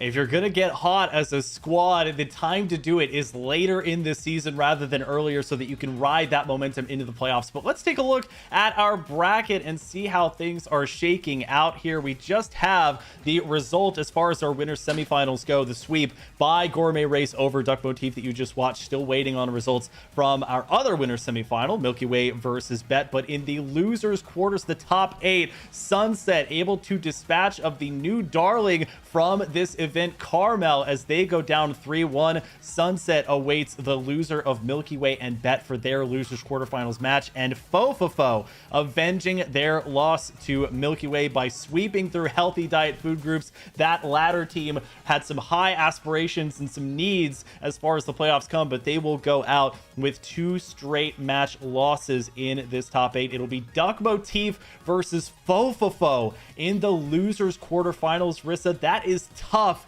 to lose one of these very skilled teams this early on. Yes, absolutely. It is, you know, especially we saw how well Duck Motif was playing. They're going to be up against one of the big teams, Fofofo. Fofofo has been consistently a really, really good and strong team. So, I mean, I feel like even though we just saw Duck Motif did go down to Gourmet Race, I felt like they were still playing really well. So, headed into this loser side of the bracket, I don't know what's going to happen. Well, we've got a little bit of time to wait. How about we take a look at our attempts to play another game? It was myself, Nine, Milana, and Jordan Kent taking on the new Mario Kart World game for the Nintendo Switch 2. Let's see how we did. Well, as you know, we all love to play Splatoon, and a lot of us here are Splatoon experts, but believe it or not, we actually do enjoy other games. And right now, we're going to take a chance to play some Mario Kart World with each other. And of course, Mario Kart World, the newest iteration in the Mario Kart series, exclusively for Nintendo Switch 2. And really what's special about Mario Kart World, and guys, you've seen this, is all of the interconnected courses. We're going to get a chance to not only race a course, but then take that path to the next course, all part of this large world that you can free roam in if you want to. But right now, let's just all gather on this secluded beach that you found here. We've got Cheep, Yoshi, Wario, and King Boo all set up. Let's hit the pose. All right, Nine, you got the photo? I got a couple here, so okay, I think we're good. Perfect. What a dashing collection of people here.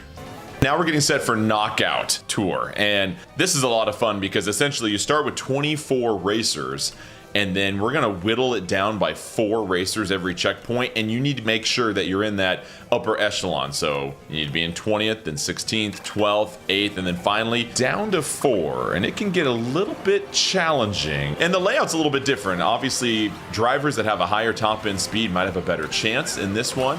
I say that to give myself a built-in excuse with Cheep that's pretty slow right now. All right, so we're getting started here.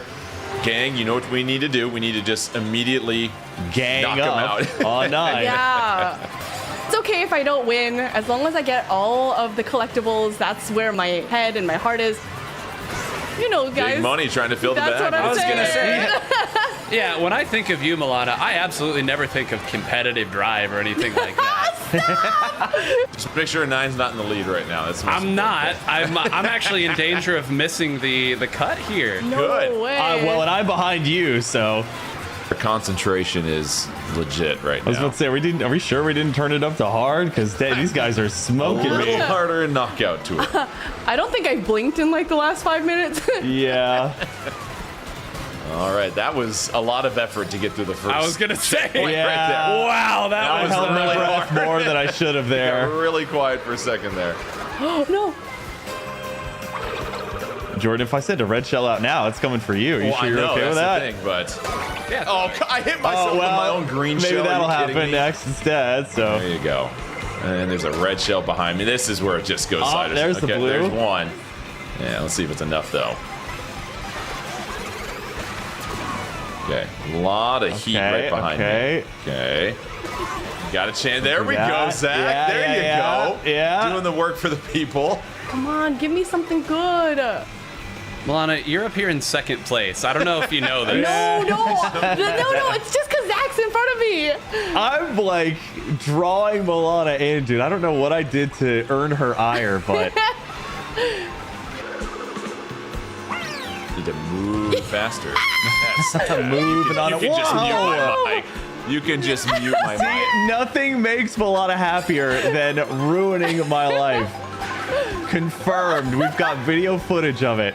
All right. Oh, watch out for that. That is close. No, 9. Don't do that. That's not me. Don't do it. There we go. I haven't hit any of you with anything this entire game. Are there okay? any other That's nines exactly I what should somebody know would about? say that is hit somebody with this during the entire game. Oh, there's boy. 9. 9, boy. go. All no. right. Oh, no. Oh, this God. is close. No. This is Wait, close. that's Oh, I'm 9. in the sand. No. I'm also in the sand. Okay. I'm in the sand trap. I can't let 9 do this to me. Some heavy breathing going I on. have not hit any of you with anything. I have raced this in a good and honorable Now, fashion. this is with the true sick Mario Kart lines experience. And smooth turns and wonderful drifts. Everyone has a banana. Why does everyone have a banana? Here we go. Okay, Come on. please. Oh, All come right, on, I'm in no. 4th. All right. Once again, I didn't hit you with that. You hit me. No. I'm just glad I wasn't knocked out early. Dude, my adrenaline is I kicking know. me It's in the getting face. so close Oh, right now. that was scary. Acorns! Acorns. Oh my god, that was heat-seeking, I swear. No! Get off! Oh! Are you kidding me? Yes, no! K2! I fell off the edge. Are you Yes! serious? All You gotta right. be kidding me. Not last. Not last. Not last. Not last. Unreal. So disappointed in myself the right ultimate now. fashion driving is when you have a I crown was on sitting your there head. in second. Kudos to you, Milana. Well done in 9. You know, we had it going for you. And listen, very impressive, my friend. See, let this teach you something, 9. Clean and wholesome driving gets you nowhere. That's all right. I have a feeling I'll get my revenge one day. Ruthlessly capitalistic from Big Money right there. Well, guys, it was a lot of fun playing some Mario Kart World, and I've got to say, it's pretty nice stepping out of the ink every once in a while to play something a little bit different, and I know we just had a great time with that. Not last among the group. I will happily take that. I hope y'all enjoyed getting to see some gameplay from Mario Kart World. But now we return to the world of Splatoon 3 and our winners finals here, which has been decided. Before we went to break, we were waiting on the other winners semifinals game, but that one has also ended in a sweep here, Rissa. It is going to be Milky Way going against Gourmet Race, and it will be a hotly contested battle as these two teams did play each other. In fact, Gourmet Race, one of the only 2 teams that are in top 8 that they played in the ladder, was Milky Way. They beat Duck Motif, but they were unable to beat Milky Way in the ladder portion. Gourmet Race, they are definitely on fire today. They have their momentum going. They've been playing so well. So seeing them in winners finals versus one of the top teams in the league itself, Milky Way, I think is going to be a real treat to see. It's always fun to see, you know, when an more underdog team like Gourmet Race is able to take on one of the big teams like Milky Way. And we don't have to wait long. We are already set for game 1 of winners finals between Gourmet Race and Milky Way. Shout out to Czar, who's going to be helping us all the way through on the spectator cam. Let's take a look at what weapons are available here, K-Bot, as we start this one on Tower Control, Hagglefish Market. No real surprise, I think, overall, right? Tower Control here was the same pick that Gourmet Race chose in the last series, and here they do the same. And Milky Way in return going to end up going over to Hagglefish Market. I think that's because this can be played on a variety of different modes, and they'd rather take it out of the pool for future games as it should go. But already in the opening, it's Gourmet Race off to the races again. An early wipeout is going to net them an early first checkpoint, Zach. Rissa, this could be a different Gourmet Race team from anything that we've seen so far here. And Milky Way does not have a ton of surprises compositionally. It's usually just what variant of the Pro is Ice going to be running. But as we're past the 50 mark already for Gourmet Race, they are mostly uncontested. And if they are, it's been at range as they get one pick and then the Booyah Bomb to finally shake things up. But Gourmet Race still going at least to 34. Yeah, Gourmet Race, they had their momentum there at the beginning and they did not let down. It almost seems like that caught Milky Way off guard there. All of a sudden they were just like, whoa, wait a minute, this is the first game against you guys. We're just coming in hot here. So Milky Way, though, getting their ground, slowly coming back into mid and trying to, you know, get their bearings here as Gourmet Race actually is going to try and continue their momentum as we see this killer whale come out and they're trying to play around that. But Milky Way finally getting into mid. Leaf looking for the second there, will not find it on Brand, who plays a pivotal role for Milky Way. The Slosher, the second most picked weapon in these top 8 scenarios, behind only the Snipe Rider 5H. 341 instances of that weapon being played, as we see Jared get caught between a Tri-Strike and another Tri-Strike here, as they have to get taken down from that Crab Tank. Miner looking to move forward here, K-Bot, to pull off these flanks. We often see these alleyways in use to get around, and it looks like they're one of the last remaining survivors here, as they're able to find that pick onto Q. You know, Milky Way is going to rely pretty heavily on that Crab Tank, and if Gourmet Race continues shutting it down as effectively as we just saw there from Miner and those triple Ink Strike uses, it's going to be very difficult, I think, for Milky Way to find an advantage and find an opening to get back through. Meanwhile, Gourmet Race is pushed up here. Nobody's taking control of this right side. Never mind, scratch that. The Killer Whale comes out and Leaf moves forward, already pressuring a very large part of this stage. Q is backed up incredibly far. Pika's going to take down another one and try to challenge Q, but Q hits those every day of the week and is now going to swing the corner looking for more.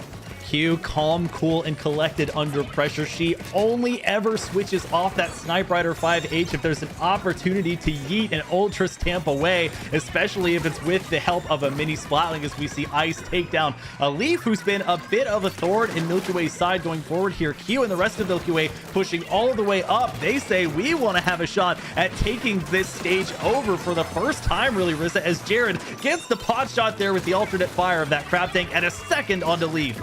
Wow, great team plays there coming out from Milky Way, as Jared took the position on that tarp. And then as his Crab Tank ended, his teammates were just paired around him and just shooting at anyone from Gourmet Race who would try and approach him. So great team plays coming out from Milky Way. Now they don't have the lead yet, but there are 2 members down on Gourmet Race. So Milky Way here just doing a good job at slowly pushing forward. This is the type of team who really, once they get the other team downloaded, they can just make things happen. So right now, this is Milky Way getting their download on Gourmet Race and figuring out what they want to do against this team. And Milky Way getting close to taking that lead over. Checkpoint 2 is gone. The lead is gone for Gourmet Race as Milky Way continues to push forward. That was 3 down for Gourmet Race. They just have Shiny there, who's all the way backed up with that Snipe Rider. An effortless Checkpoint 3 and a celebratory triple Ink Strike right on top of the tower. They breathe a sigh of relief as they say, we are not going to be swayed by an early hard push from Gourmet Race. And K-Bop Milky Way gets the knockout to win game 1. You know, I think if you're trying to play the more methodical style, I think Milky Way is going to have you beat. There were multiple instances there where there was even one player that went down at an awkward time for Milky Way, but they're still able to make it work. There's a group of players that have been playing together for what feels like eons in some form or fashion. With one member going down, they make a quick little adjustment, and they're able to get right back into the fray. Jared felt like he had Crab Tank every 10 seconds there or something of the sort, is what it nearly felt like as well, and that's going to help. You can't cancel out all of those Crab Tanks at the same time. So impressive stuff from Milky Way, but what I really want to see out of Gourmet Race is that more explosive opening that we saw earlier. I think they're going to need to take the initiative back, because if you're letting a team like Milky Way control as much space as they're going to, they will continue to run you over. I'm going to read off a stats line real quick, Zach, doing some prep ahead of this. So far in the bracket of the North American League, Q averages 3.15 splats per minute. That means over 15 in an average 5-minute game.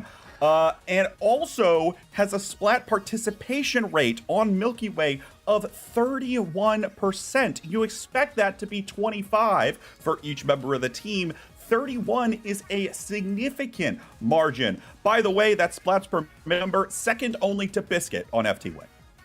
It is so important to have an anchor player, a backliner, if you will, a Snipe Rider 5H, usually in these top 8 situations, who is going to quite literally anchor your team and not just get the picks that you need, but also display the survivability that will allow your more aggressive players to jump in. And Rissa will get to see that displayed as we closely move on to game number 2. The stage and mode combination for this one, Splat Zones on Barnacle and Dime.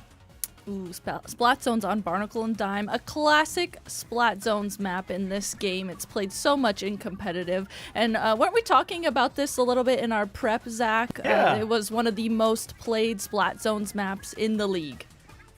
Definitely one of the more popular ones, and I think it's been a bit of a surprise to me, at least, how much it's come up. 31 uses of this exact stage and mode combination. Wow. The next highest mode for Barnacle and Dime, Clam Blitz, with just 7 instances. So this, as you mentioned, the bread and butter of many teams. So I think both will be comfortable going to this as a venue. The changes do come out. Pika going to be on a variant of the mini Splatling. I believe that to be the Rattler K-Bot, which has quite a reputation for farming up that Trizuka, as well as having beacons to get you back into the action. You know, the versatility of the mini Splatlings kits, all 3 of the kits are incredibly viable and can be piloted well. And in this case, with Pika going over to the Rattler, I expect that to be a response not only of the larger angles that you get on Barnacle and Dime, but in addition, shutting down that Crab Tank once again. They now have 2 tools instead of just 1 in order to shut that down, hoping that they can prevent as many pushes back in from Milky Way as possible. And while Gourmet Race might have taken some momentum early, it seems like Milky Way is going to start trying to stabilize. This is the situation you'll find Ice in quite frequently these days, building up that Booyah Bomb whenever they are playing the Forge variant of the Splattershot Pro, and that's going to allow Q to set up on one of these boxes and even play behind it if they need to, protecting the majority of their body, as there are no headshots in the game of Splatoon 3. Milky Way taking the lead over Rissa and hoping to hold on to this one as Gourmet Race tries to find a foothold, but this map can be punishing when trying to get out of your spawn.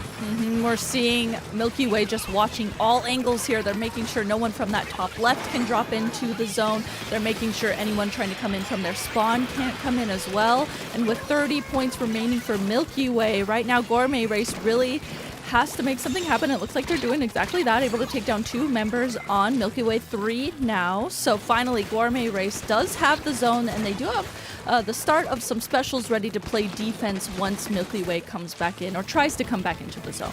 It's no wonder the Slosher is the second most popular weapon in these top 8s. It is so versatile, and seeing players like Miner and Brand use them make it look so effortless as Leaf goes down, Q looking to back up. A Milky Way team that got to 25 and then had to eat a good chunk of penalty points here, now trying to get that back. Ice is going to share a portion of that splat, but will go down as they push a little bit too far up, and Brand taking the role of this aggressor K-Bot that I think a lot of teams have had, where they are not afraid to get right under those drop downs and apply that pressure.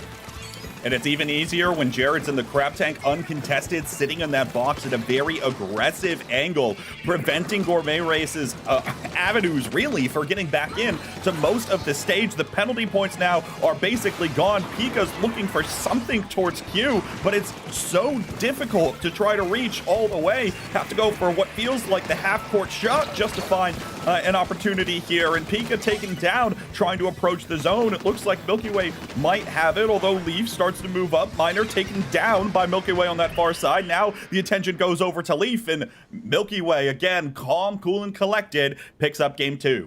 I have to wonder if the split second that Leaf took to use that Killer Whale 5.1 was enough pressure off of the zone that it allowed Milky Way just that split second to gain it back, and then Gourmet Race neither had the manpower nor the ability to put down enough ink to get that zone back with only 3 points left to go. So Rissa Milky Way getting up with a 2-0 lead here in this match. This is looking like a return to form from them, a team that in the winners quarterfinals of this very top 8, they were pushed to the brink as they were taken to game 5.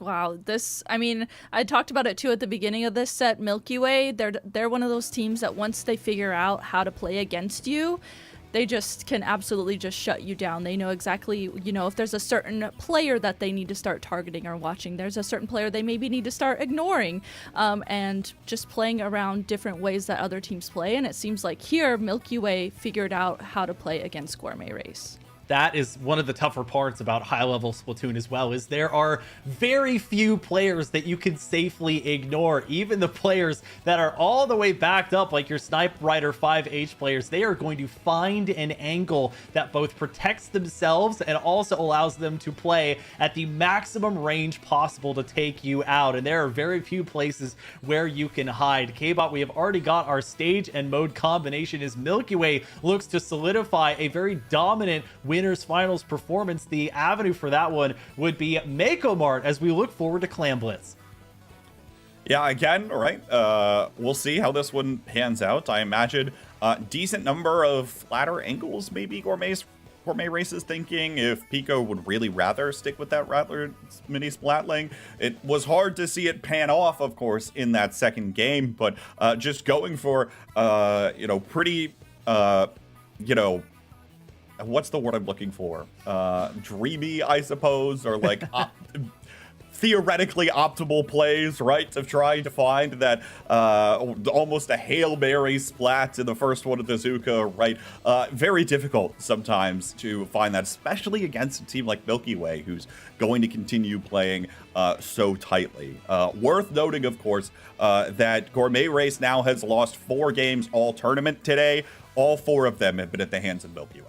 And this is, again, it's going to be so tough to get the chip off your shoulder there. But sometimes, Rissa, it can be that domino effect where you only need to win one and find exactly the formula of success that works for you. And I'm curious to see if Clam Blitz Mega-Mart will have something new that Gourmet Race can exploit, or if that'll proc any sort of changes to the way that they play or the composition that they bring. I'm curious about that as well, especially, the players on Gourmet Race in particular. They have been known to maybe switch up their comps a little bit in order to play against the other team that they're playing against. And maybe, they think that there's a certain weapon or strategy they can use with a new weapon that will, work good against that team. So I am very curious on how that'll play out as well. Game 3, Gourmet Race in one of their best showings all event are hoping to keep this one going and not be sent down to the losers portion of the bracket. Milky Way trying to put a cap on this one as we see the weapons come out here. K-Bot Q off of the Snipe Rider 5H over to the mini Splatling, and it's going to be a mini V mini duel as both teams are using the same variant. Yeah, we've seen Q go over to this mini Splatling now and again, as you kind of alluded to earlier, Zach, and that just allows for a little more of an aggressive playstyle out of Milky Way. I think they really appreciate the mini's toxic mist, probably, to lock down certain areas, especially when you're talking about this stage and how everyone's kind of funneled into very specific positions.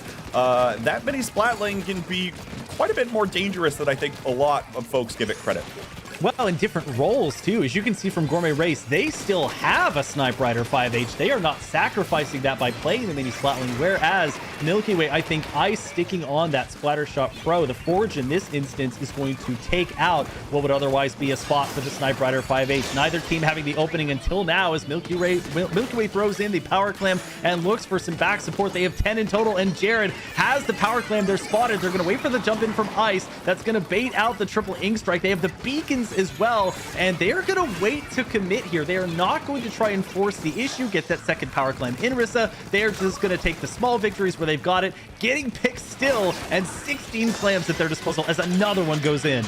Wow, they open up the basket and they have more clams funneling in here, and they're just continuing to hold so much space. Ice here, like you mentioned, Zach, with the weapon that is technically probably the longest range on their team, just trying to hold space on that right tower. Q, oh my goodness, shout out to Czar, by the way, on Spec Cam, is continuing to get these crazy hammer plays that Q has been playing so far. So Q able to just hold a lot of space with that hammer. And now Gourmet Race here, they are just kind of figuring out, okay, that was a lot of momentum that just came out at us. How do we get together? How do we figure out how to get into mid to get in to score these 2 power climbs that we have?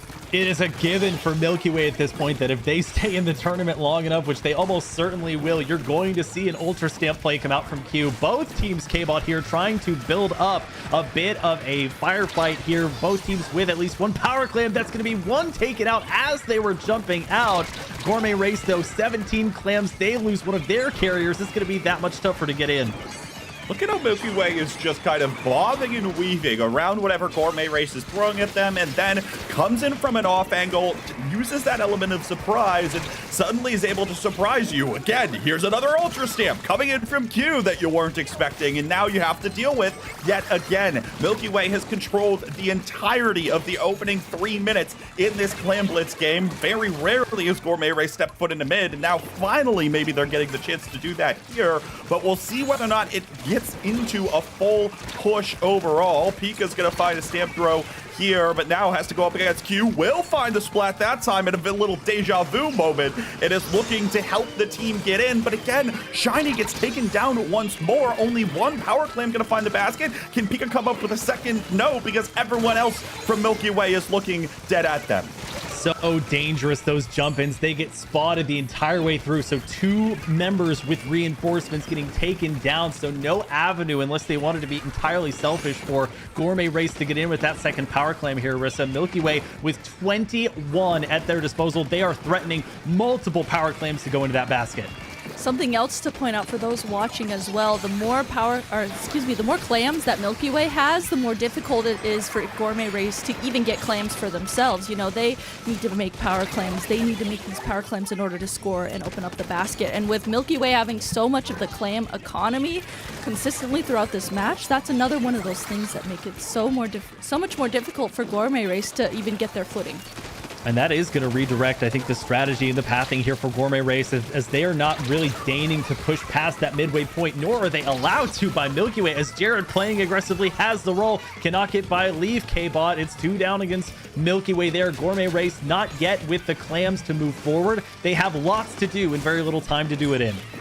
Always controlling the pace of the game in some way or another. The only time that they gave it away was for that one toss in that Gourmet Race was able to find earlier. And now the specials coming out. Now 3 down again for Gourmet Race. There's the wipeout as Brand secures it. It'll be looking for another power clam into the basket. Maybe another is about to be scored as the jump is coming in from Jared. Gonna go look for the roll.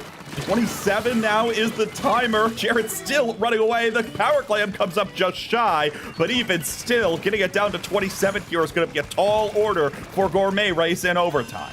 Ice and the rest of Milky Way pretty much completely unbothered by the presence of Gourmet Race, just throwing as many clams in to get that lead down to 27. The power clam carrier for Gourmet Race will fall. That's everybody except for the 52. Effectively a wipeout there against Gourmet Race, and 12 clams, now 13 to spare for a Milky Way team that sweeps through Gourmet Race and secures their spot, Rissa, in our grand finals.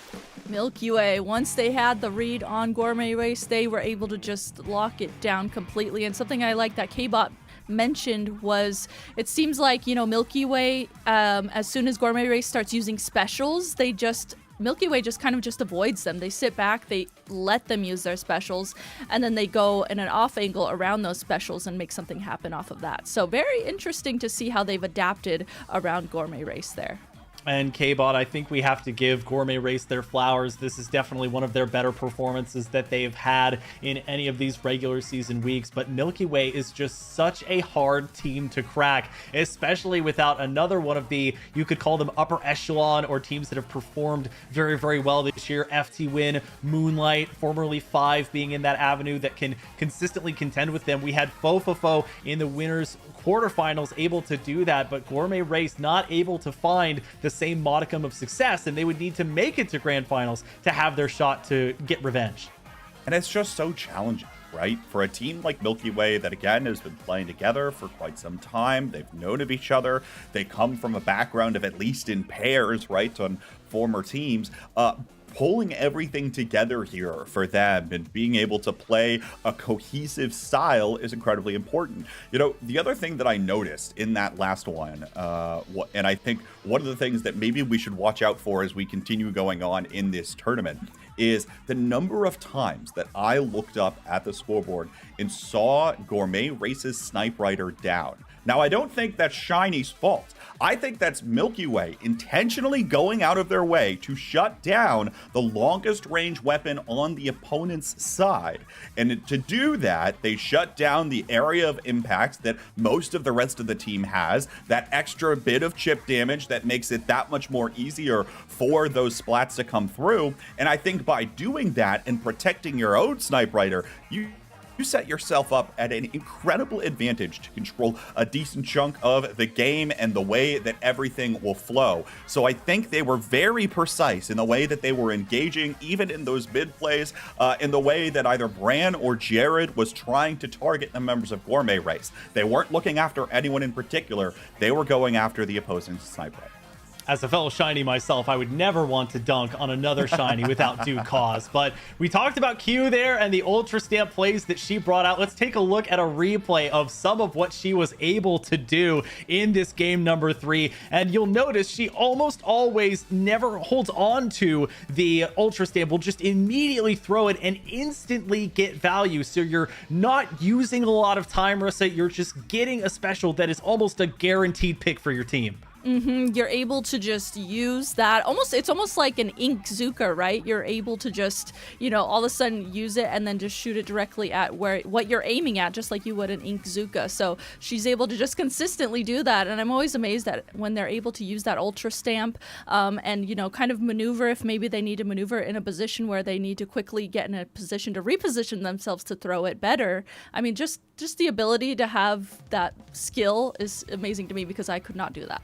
Skill is the name of the game, and let's take a look at our bracket now as we finish up with winners finals. That was a 3-0 sweep by Milky Way over Gourmet Race. They've secured their spot in grand finals. We'll take a look at what happened in our losers corners. Fo sweeping similarly through Duck Motif, and they will take on Bet, who's able to get their own 3-0 sweep against Sunset. So that sets up quite the grudge match here between Bet and Fo. These are two very talented teams that are going to have a lot of exemplary activities to show off and some great weapon play here, K-Bot. These two teams did play each other today in the latter portion of the event, and Bet was able to dispatch of Fo then, but a team that can play Milky Way up to a Game 5 is never a team that you should be counting out at any stretch. Oh, absolutely. Fo has very consistently showed their ability to continue playing towards the highest level. And I think there's also an element that I think some folks were talking about recently where as the night goes on, the teams that are going to be able to keep up are the teams that are going to find their focus even in the 11th hour, right?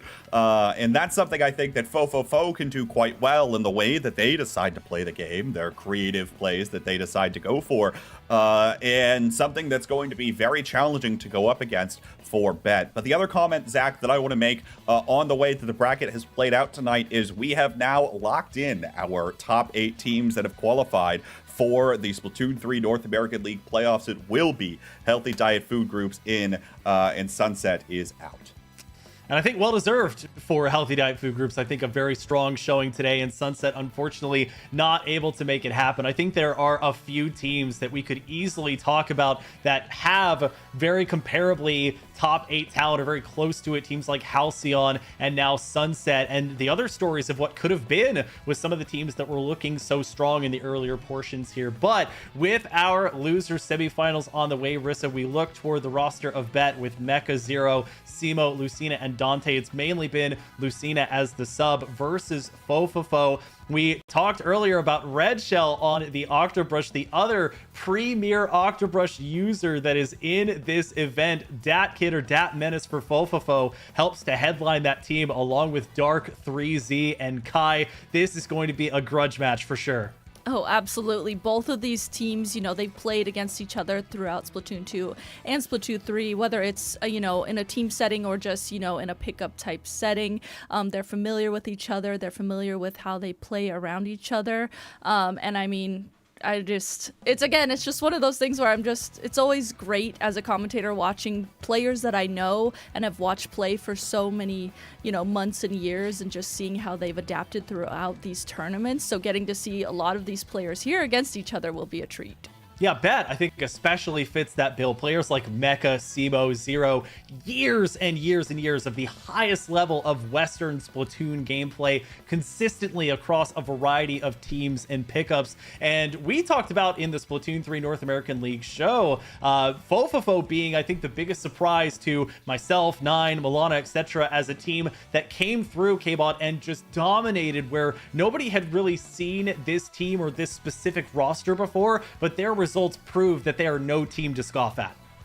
Yeah, I think the roster really only formed for the intent of this league alone, which tells you where they're at. And in addition, I'm pretty sure they don't get a lot of time to practice during the week. And so they weren't even very, present in the scrim environments leading up to the event. There weren't any other tournaments they were playing in ahead of time. And so when the league started off and they decided to show up, they turned some heads, certainly, with the way that they were playing, and have obviously proven that they're able to take games and potentially even matches off of FT Win, off of Milky Way, and seeing what they're going to be able to do potentially here with not only getting another opportunity to play some more of these teams here tonight, but in addition, what they might be able to do in the next 2 weekends before our playoffs will be really exciting to watch out for. This is always a team that is a blast to watch with the individual playmaking potential that each of them have, and you can tell they're just having fun by watching them. And so are we, to be honest. I think that also circles us back to the point of it's better to get hot right around playoff time than it is to show all that you have in the first week or two. And Rissa, our game one is already decided here stage and mode-wise. We're going to be starting with Splat Zones on Barnacle and Dime. You mentioned that this one is commonplace. We're seeing it yet again. Yep, we're seeing it yet again. It almost feels like it's becoming the new, Splat Zones ink blot in a way. Like, that used to be the Splat Zones map that we saw all the time at the beginning of Splatoon 3 and Splatoon 2. So now seeing this one again, it's one that everyone's familiar with. Everyone has a strategy that they like to play. This one, I feel like when I play it as a competitive player, you can get easily locked out of it for Splat Zones in particular. So you really have to watch how you come back into the zone, because if you are not careful, you can just have members continue to go down as you're trying to come out of spawn and get your specials ready. There's not a lot of space in front of your spawn where you're trying to paint and get your specials ready to push into the zone, so that'll be something to watch for here. And K-Bot interested to know, which team might have the advantage here. Is to Rissa's point, the Splat Zone, it's just a one-zone map, and it's sitting right in mid. You do have to have a specific level of wherewithal and aggressiveness to push forward and make sure that they're locked into their spawn versus something like Clam Blitz, which is another common mode for this stage, where the objective is right by where you would want to lock them down in that sort of spawn area. What you'll often see, I think, for Bet is Zero tries to go for some of those plays that are poking on an off angle or trying to be more aggressive to actually get the work done and escort the rest of the team in. Meanwhile, I think on Fofofo, there's a variety of players that are more than willing to go for it when they can, right? Don't be afraid to, obviously, right, Datmat is going to be playing the brush, of course, is going to do that. 3Z going over to the Splatana Wiper, also going to be doing that, rushing towards the front lines, continuing to poke on off angles or go underneath ledges to get the job done. And even Dark is probably going to step up now and again on that most likely Splattershot Pro, which you don't think of as a very aggressive weapon, but even still, when it's played with as far forward of weapons as the rest of the teammates are going to be, it can pack a punch. And I think if cards are played right for Fofofo, they're going to be able to control the pace of the game, much like we saw Milky Way, but at a much faster pace. And Dark, to your point, teams have been going over on some stage and mode combinations to the Dapple dualies, and I think Dark would fill that role for Fofofo. You have Dat Menace, who, yes, has been on the Octobrush about as much as Red Shell has, but could also go over to that 52 that we've already seen today can be so fast, so difficult to take down, and if you get close enough with a weapon like that, it has that great two-shot splat potential. Rounding out the team, of course, 3Z, who is, very, very accomplished, had some very early clips in the first few weeks of the league with the Splatana Wiper specifically, but has also had things like, I believe, the Paintbrush Nouveau come out. If we want to round out the brush category, haven't really seen much of the Ink Brush, which was seen more in previous iterations of these events for the regular season. And then Kai rounding things out fills that sort of more meta or niche category, Rissa, with the Slosher, or even something like the Reflux when or if we have to go to Turf War. So it's important to have a well-rounded team and a team whose composition, meta or not, that you feel confident in running. I'm always interested too, like Duck Motif, this team here, Fofofo. how the team plays around an Octobrush player in particular, because that can be challenging for you if you aren't used to playing around an Octobrush. You know, you got to make sure that you're painting for them. You have to make sure that you set them up to use their specials in a certain way, because with the way the weapon is, you know, it can't necessarily paint for itself as well as some other weapons. So there's a lot of different factors that you really have to be careful of and make sure that you're watching that Octobrush, because if you set up your Octobrush player, you can make big things happen, like we've seen from Fofofo and Duck Motif. So that's always something I like watching when it's not quite as, you know, weapon that is played in the meta as much like Octobrush, just seeing how the team adapts and plays around that player. Well, and I'm a big fan of being part of the K-Bot hive mind, as it were, so I'll go to you for possible predictions here. Do you see either one of these teams potentially having an edge over each other, or are we going to continue the theme of maybe going to a Game 5 here in these loser semis? Well, Zach, let's just say there's a reason that Fofofo has been able to keep Milky Way to 5 games and no other team has really been able to hold a candle to them. I'm predicting, if you really want an opinion here, that Fofofo is most likely to come out on top, and it'd be an upset for Bet to win here. Well, let's shout out once again Czar, our spec cam operator, as we get into our loser semifinals between Bet and Fofofo. Did mention the ink brush earlier. We are seeing that as the option from Dat Kid, who's going to come out, and Dark supporting them with the 10 missiles here. Rissa on the opposite side of things. We do have that variant of the Tent Umbrella, but otherwise pretty standard picks across the board. Yep. Weapons that we're used to these players playing, they're comfortable with. They know how to play with each other around these weapons, and we're seeing Bet here initially taking a lot of mid control. And you can see they tried to team up there on Dat Kid there on that right side of the map and try and take on that 2v1, but Dat Kid in this case came out on top of that 2v1. Their teammates are here in mid, jumping to them to try and control the space as Dat Kid does go down, but Bet here, they're slowly working their way back up into the zone. 3Z opting to run forward with that Ultra Stamp, not throwing it immediately. They will pay the price, go down as a result. Mecha is going to throw down. The Tactical are being Bet's opted Snipe Rider 5 each player, as 3Z going to get right on top of them. And K-Bot, this appears to be the strategy for taking down a team that has a lot of mid to long range weapons, is just apply that pressure early and often so they can't set up. Say it with me and hear the trumpets blare. Charge! They are going all out for them, Zach. And this is exactly the kind of playstyle that Fofofo is going to want to go for as they continue keeping it up. You'll see them back away here a little bit, but I completely expect them to be right back to it in a moment's notice when they're all synced up and ready to go, especially now that this cooler is down. Yeah, they've got the Tactical down. They are ready to come back into a firefight, and 3Z will have to, as they get absolutely eviscerated by that first tri-strike shot. Dante trying to make something work. They get taken out at range from Dark, and now 3Z once again going to push forward, but there is no target. In fact, Simo, the only one around coming back from spawn. It will not matter, though. Fofofo Rissa showing that they desperately want that rematch of the winners quarterfinals against Milky Way, and saying Bet is just a slight roadblock on that path. Yeah, they really dominated that first game there. They just did not hesitate. As soon as they got mid control, they just, like K-Bot said, they literally just charged in and didn't let go of any space. And it's interesting too, because it's their anchor player, quote unquote anchor player, was even acting aggressively. Any role that you were playing on that team, you were pushed up and acting aggressively and not giving the other team any space. And that was that lockout position too that I was talking about on that map. You know, if you can't get back into the zone, if you're the team trying to come back in, it's so difficult to get out.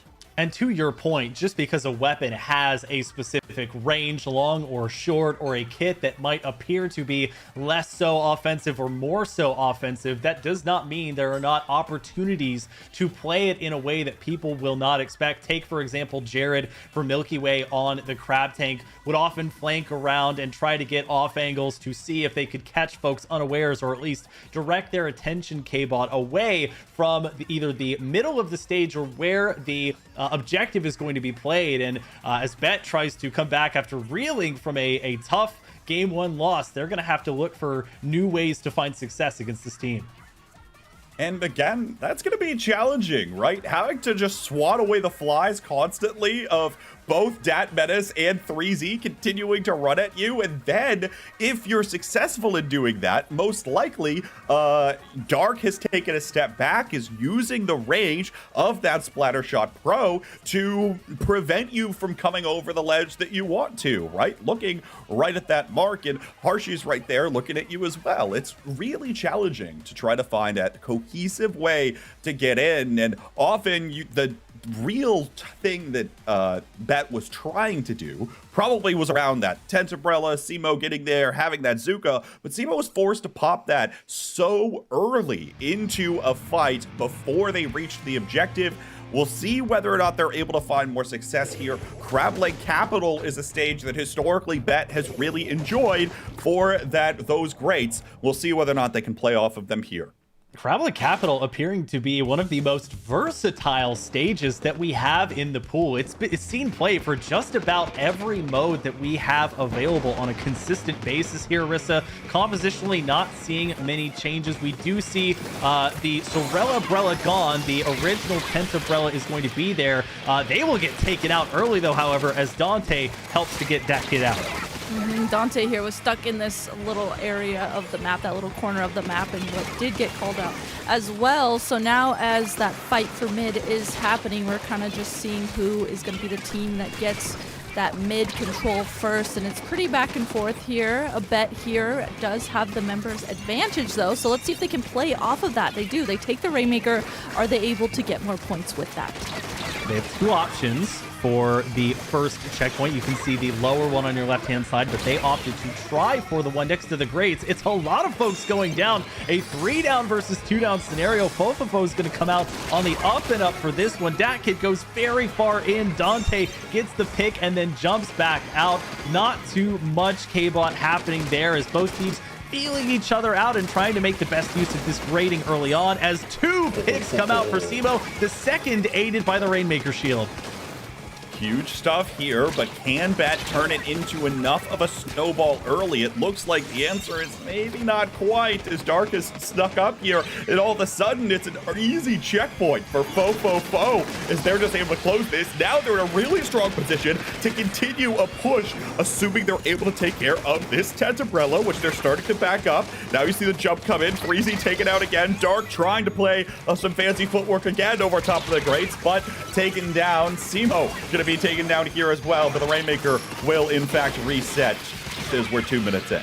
It's always amazing to me that you can effectively swim under somebody while you're on grading. It's a place where you can't lay your ink down, and yet multiple times today we've seen players be able to either go under a jumping player or to hide behind some of those low boxes on this stage in particular to make this work, Rissa, as that's 2 down going against Fofofo, the Killer Whale helping to make that happen. Zero watching the drop down, and Bet trying to make another push to reclaim that lead. Yeah, this is, again, in the same position when I was commentating last. You know, Bet, they get these openings. They just have to make sure that they play off of their openings. They're here. Seems like they're doing a good job at that. We have the shield put up. We have that wall put up by Zero as well from that 52, and able to at least create space to get in a position to get the Rainmaker to that first checkpoint. But they were called out. At least, though, they were able to get some points on the board for that.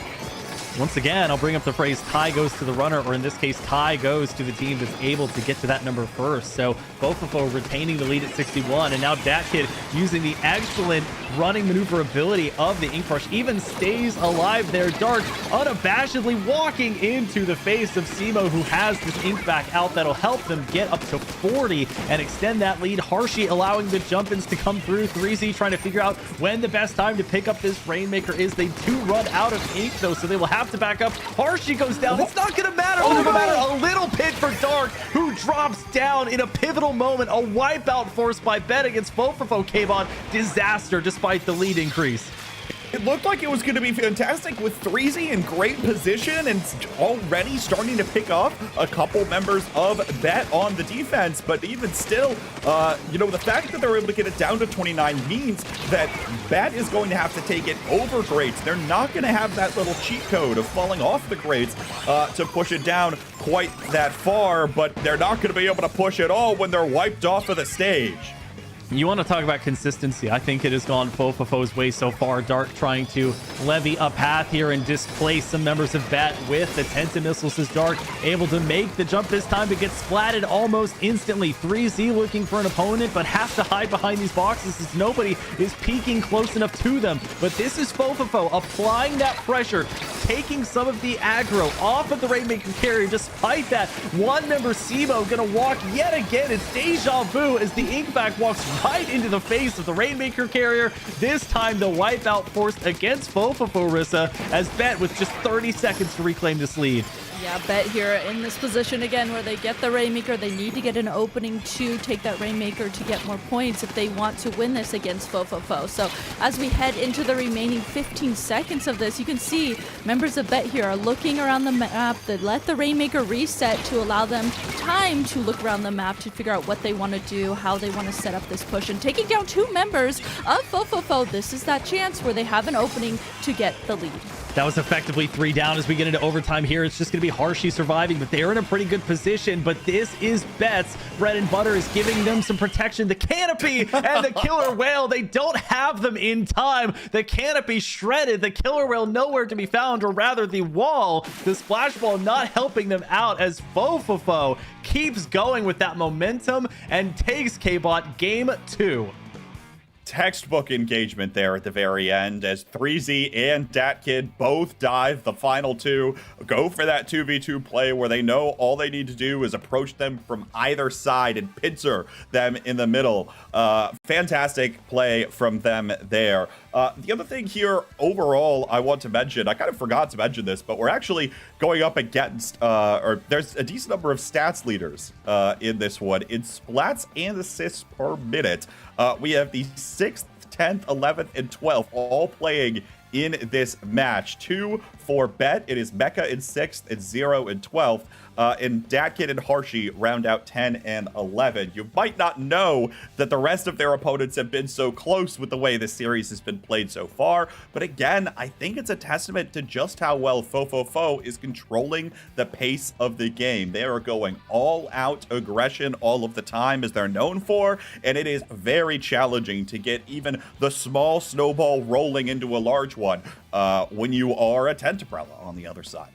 And Rissa, Bet gonna have to start small here if they want to pull off the reverse sweep as we stick with what you could call the core 3 modes. We've had Splat Zones, we've had Rainmaker, and now we move to Tower Control for Game 3. The stage for this one we are still waiting on, but unsurprising that I think Fofofo wants to finish this one out on probably some of the modes that they've played the most. Definitely one of the modes that is one of the, just more neutral modes. You can play it a little bit more carefully or, aggressively too.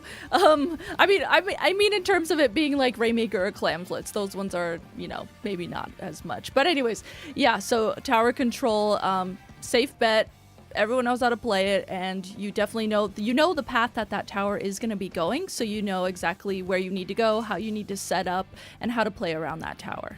And K-Bot, the stage has come in. It is Hagglefish Market. So at least today, seeing a little bit of a resurgence in terms of usage. I do know that, one of the first checkpoints you get to is right under this sort of long hallway that gives you a pretty clean sight line. Lots of times players like to throw down either those triple ink strikes or those booyah bombs right on top of the tower there. It's about whether you can stay near the tower and maintain that pressure, or if you can send enough players maybe forward and keep the pressure on so that they can't even get close enough to contest the tower with those main weapons.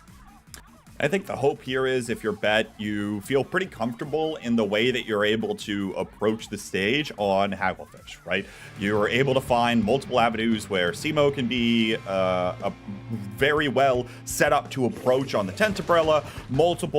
Your Slosher and your 52 could kind of poke, or no, actually on this one, Simo goes over to the Splash, opting for the Crab Tank here, which we've also seen to be very impactful for Milky Way. So We'll see whether or not, of course, this pans out. I want to see a little more out of Bet and whether or not they're going to be able to stabilize haymaker after haymaker that comes from them out of Fofofo. Well, they're going to have to conquer the aforementioned 1-2 offensive punch that Fofofo has between their Octobrush and the Splatana Wiper. It's going to be very difficult. They already get one pick. That's the second one onto Dark Zero, unabashedly and unafraid, taking down 3Z on the Ultra Stamperissa. Great start for them as Fofofo pushes this tower. Fofofo did not even hesitate. Even though they had a couple members go down, they just got on that tower and didn't hesitate and started pushing it, and they felt so confident. When you have teammates like this that you're confident, you know that they can protect you on the tower even though it's maybe just the two of you. Just being able to play like that this is the upper level of Splatoon. That's how these players are going to play. Important pick gained by Bet against the Snipe Rider 5H. Dark unable to get away from the splat bomb there, and Harshy, seeing the writing on the wall, retreats while 3Z comes back in. So trading out with each other gets Simo in a little bit of chaos. So they're going to apply that pressure and a decent start here of getting to 35. But now Bet with an opportunity, K-Bot, to move forward. They have a lot of stage control to regain first.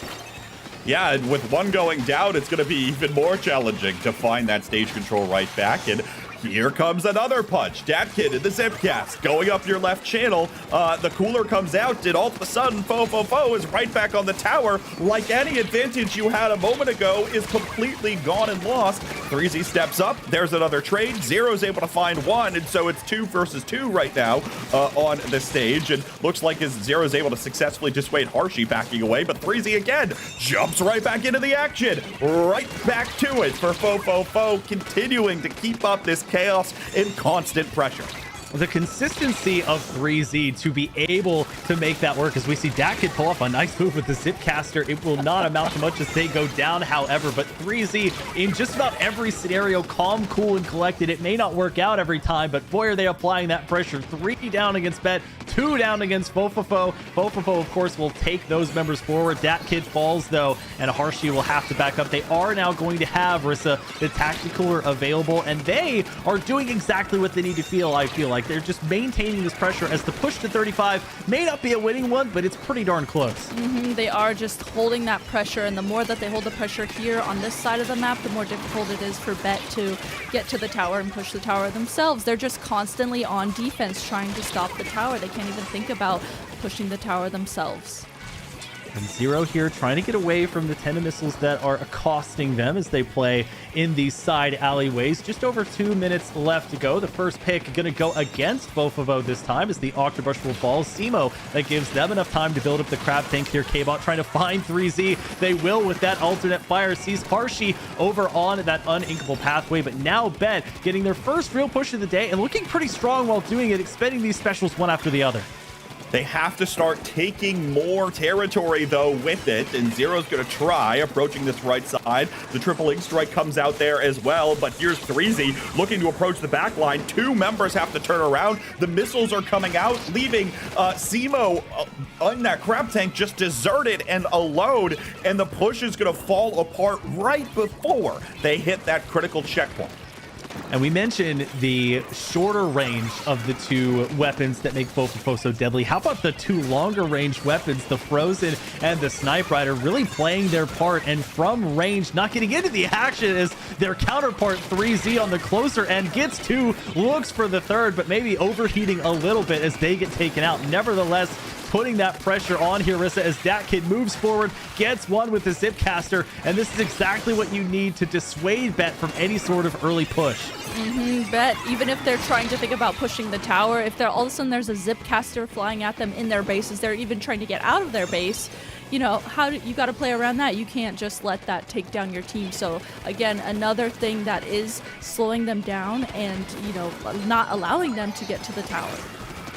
So 30 seconds left to go here. Bet, I think, slowly trying to gain this stage control and now getting on to a couple of specials here. The triple ink strike, the first to be used. They get taken out from a flank. Zero charging forward here. The K-Bot charge from earlier survives an onslaught of 10 to missiles as Zero looks forward here. That's 2 down against Fofofo. And K-Bot with that pick onto Harshy, I think they'll have a reasonable shot at overtime. Zero's in a good position here. We'll see whether or not Bet can start following up, but they're not really in that aggressive of a position. They've got to go. Now is their opening, and they still have some specials. Here's Simo with the crab tank, the ultra stamp used. Breezy coming in on the flank angle, trying to approach and pincer the tower. Meanwhile, Dakin approaches from below, and everything gets thrown towards the tower. The wipeout's through, and Fo has found the broom again, sweeps away Bet.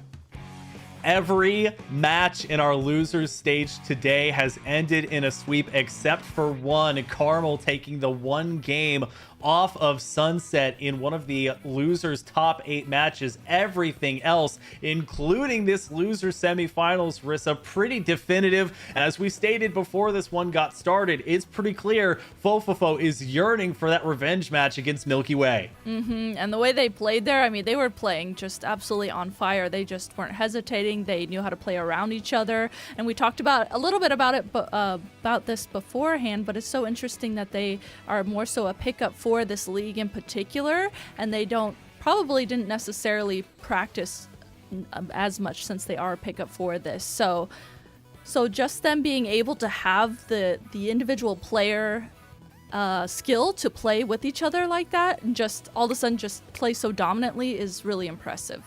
Well, let's take a look at some of the dominance that especially has been exhibited in the loser side of the bracket here to get the overall picture. You'll see what's forecasted now as our losers finals. Gourmet race, who was the first seed after the latter portion, taking on a very dangerous Fofofo team, who again is yearning to fight Milky Way once again. That is the only match that we had. Of course, the loser semifinals just being the one there. And I believe we may have a replay to look at. If not, we'll just look at this Milky Way instance going forward here. They're going to be such a difficult team to face, and I think both of these teams have to maybe K-Bot not think that far ahead. They just have to look at the losers finals match in front of them, which is going to be daunting in its own right.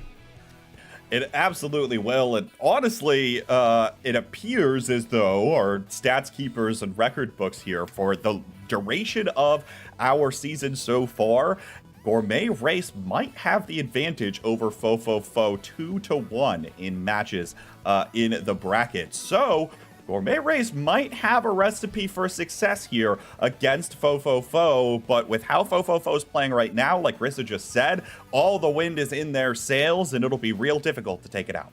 Well, coming up next, we've got the losers finals for you. But first, I'll throw it to myself as we look at some recent shiny tips so you can up your game. Let's see what I have to say.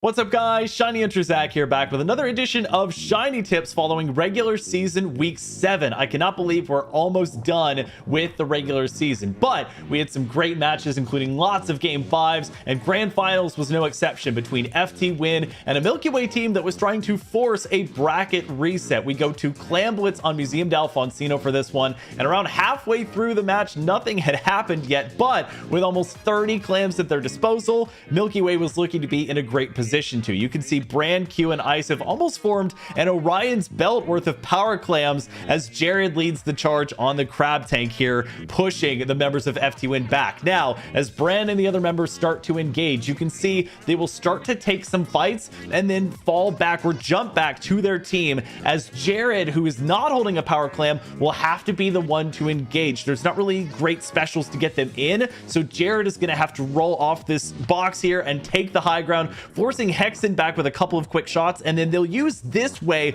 to communicate and signal their team to jump forward. That's something you can use in your solo queue games as well. That gets 3 power clams in the basket and gives them a huge lead. Now, as we watch this one again, you'll see Ice and Brand trade off who's engaging, and they're not prioritizing getting picks. They're okay with just forcing FT Win back a little bit while Jared gets in a position where they can set up. They scramble to get the tactical buff, and then Jared makes his move.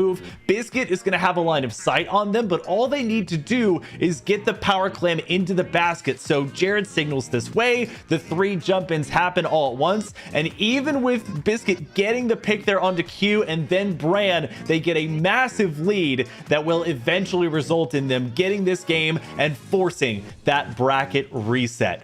That's going to do it for this edition of Shiny Tips. Well, thank you, me, and I hope you were able to learn something from that information from that clip there. And we have very little time to wait before we get into this losers finals matchup, of course, between Gourmet Race and Fofofo. Rissa gonna be starting this one off on tower control as the mode. Insights for this one? This one, my goodness. I don't know. Both of these teams have been playing so well today that I'm just like almost... I don't even know what to think right now because they've just both been playing so good. They've both been playing really aggressively, really explosive plays from each team. So getting to see how they play tower control, just talked about it in the last set, you know, one of the more neutral modes that, you know, the tower path, you know where you need to go, you know where you need to play defense, and you also know where you need to push the tower. So just seeing two explosive teams play against each other on a neutral mode like this will be fun to see. This could potentially be the capstone course here for a Gourmet Race team that is putting on one of their best showings of the entire Splatoon 3 North American League, finishing first in the latter portion of this week's ladder round, and then going into the top 8 looking rather strong, just being defeated in the winners finals, of course, by Milky Way. And on the opposite side, a Fofofo team that has looked stronger and stronger, a tough first match to have to play Milky Way as your opponent, and they take it all the way to game 5. As we mentioned earlier, K-Bot, they are hungry for that reunion, and Mako Mart, at least for game 1, will be the venue.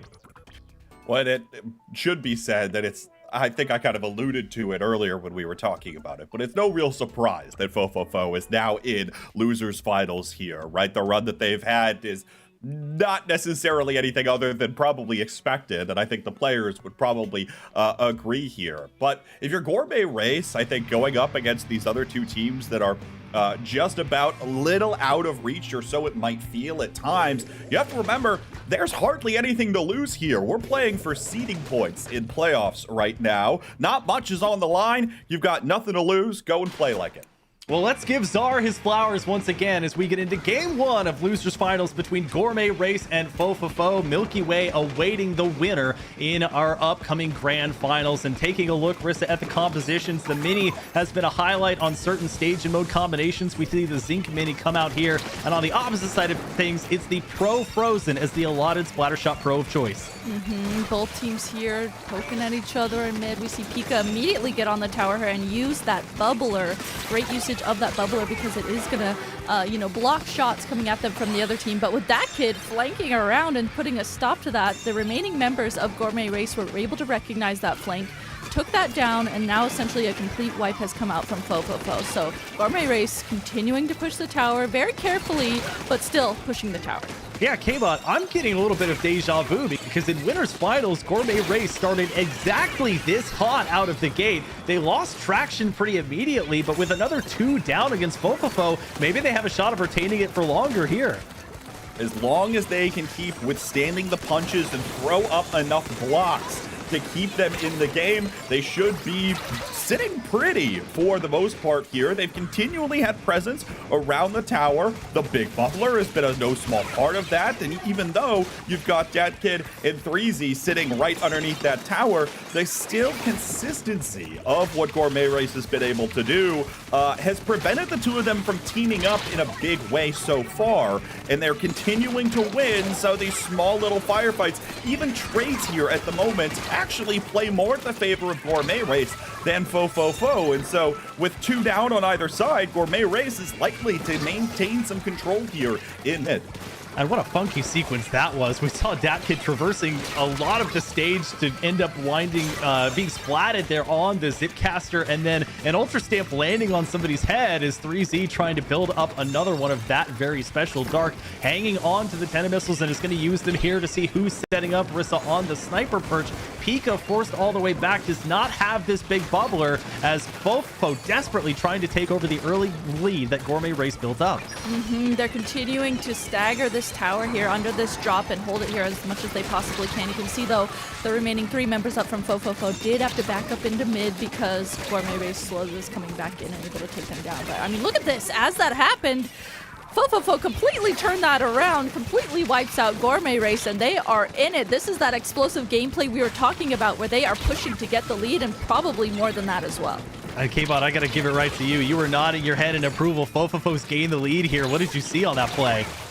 it's just continuing to keep up that pressure. You know, at some point, the armor's going to break, and that's the game plan for Fo. As long as they continue throwing themselves towards this, they'll be successful. The other thing, too, is, you know, if they're able to get inside that big bubble, it is disaster, right? With the short-range weapons that Fo is going to have, I think Gourmet Race really needs to try to have a more concerted effort of playing around the bubble and utilizing the range they have to pick off the members of Fo before they get into a position where it's going to be catastrophic. To your point, the big bubbler, arguably, as we see a nice splat bomb splat there. One of the specials where the placement matters most is we're seeing an Ultra Stamp domination from 3Z, unabashedly using the entirety of the special to maneuver around, other players preferring to just throw it right as they use it. And now Fo looking to protect that lead up to 33 here. Rissa Minor has not really seemed to leave what has traditionally been a sniper perch. They're kind of playing back and waiting for that tower or anyone that is more aggressive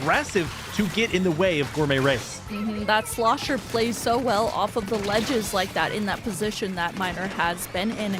And on the other side too, you know, they might not necessarily have the paint from their team in order to drop down. They need that yellow paint on the map to safely move around the map.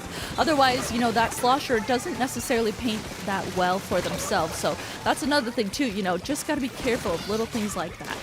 Yeah, 3Z getting a pick there. And Shiny before that, putting the Tacticooler in a position that the team immediately couldn't benefit from. So you're having to hope if you're Shiny that it sticks around long enough to where if your team's coming back from spawn, they can find it. But I don't see it anymore. I do see a Tacticooler for Fo sitting on this tower as they get to that second checkpoint and are looking to extend that lead. Kid trading out there on the Zipcaster, but it's just going to be, and now is not going to be, the Snipe Rider left with Fo K-Bot. Gourmet Race with one last chance in the impending overtime if they can hang on and use these specials effectively to move this one past 29. Gonna look for the pincer play here, and it's already coming out. Kid and 3Z both starting to collapse around the tower. The missiles on top of that is the icing on the cake, and just like that, it's lightning quick for Fo as they take game one and collapse on it at the end. A snap of the fingers from K-Bot and a wave of the flag from Little Judd, signaling the win there from Fo in a pretty back and forth sequence here, Rissa. I think maybe some worries that this one might be just another runaway from Fo, but Gourmet Race, who we've mentioned multiple times now, is improving week over week over week, still showing that they have a little bit of stalwart defenses and also some hang-aroundness, if you can call it that, in their plays. They look to take game two and try to tie it after a tough game one. Maybe, you know, now that they've gone through that first game, they're going to be able to use what they learned from that first game headed into the second game. You know, maybe they're knowing, okay, you know, every day, you know, a team that you're playing, even if you've played them before, they can be playing differently that day. And so you just kind of have to lock in that moment and just go, okay, what was the thing that was really slowing us down there, and just lock in on it in that exact moment. So maybe, hopefully, well, I'm sure they will, Gourmet Race will use that first game as a tell going into the second game of what they need to change about how they're playing. Stick-to-itiveness, I think, is the phrase that I was looking for there originally but could not find. Is K-Bot, we do already have our mode for game number 2. We'll be Rainmaker, so we're going to be going to a bit more of a hectic mode, at least traditionally. But that first game, plenty of hectic moments, fights breaking out all over the place, and as we mentioned, Minor and some other players sticking to one certain area, while other players like Kid did everything they could to almost touch every area of the stage that they possibly could. You know, one of the things that I like to talk about most is it's always better to be proactive. No matter what you're doing, as long as you can try to find something and make a response to your opponent before they're able to do the same to you, that's the important piece of this. And I think the mobility present in the short-range weapons from Kid and 3Z that they often stick to, whether it be the brush, whatever variant, or that Splatana wiper, that allows them to have a lot more coverage over the entirety of the stage. That allows them to pick off members in these weird, awkward angles and awkward fights. It allows them to feel like they're everywhere all at once, whereas you feel like you have to sit on your heels, you have to turn your head on a swivel, but in the reality, you really have to try to find an opening for yourself before you start letting them run at you. And I think Gourmet Race hopefully should be able to find something of this sort, right? Trying to use some of their longer range, trying to find those team-up plays in order to go for it. we'll see whether or not they're able to here as we head on to Museum de Alfonsino.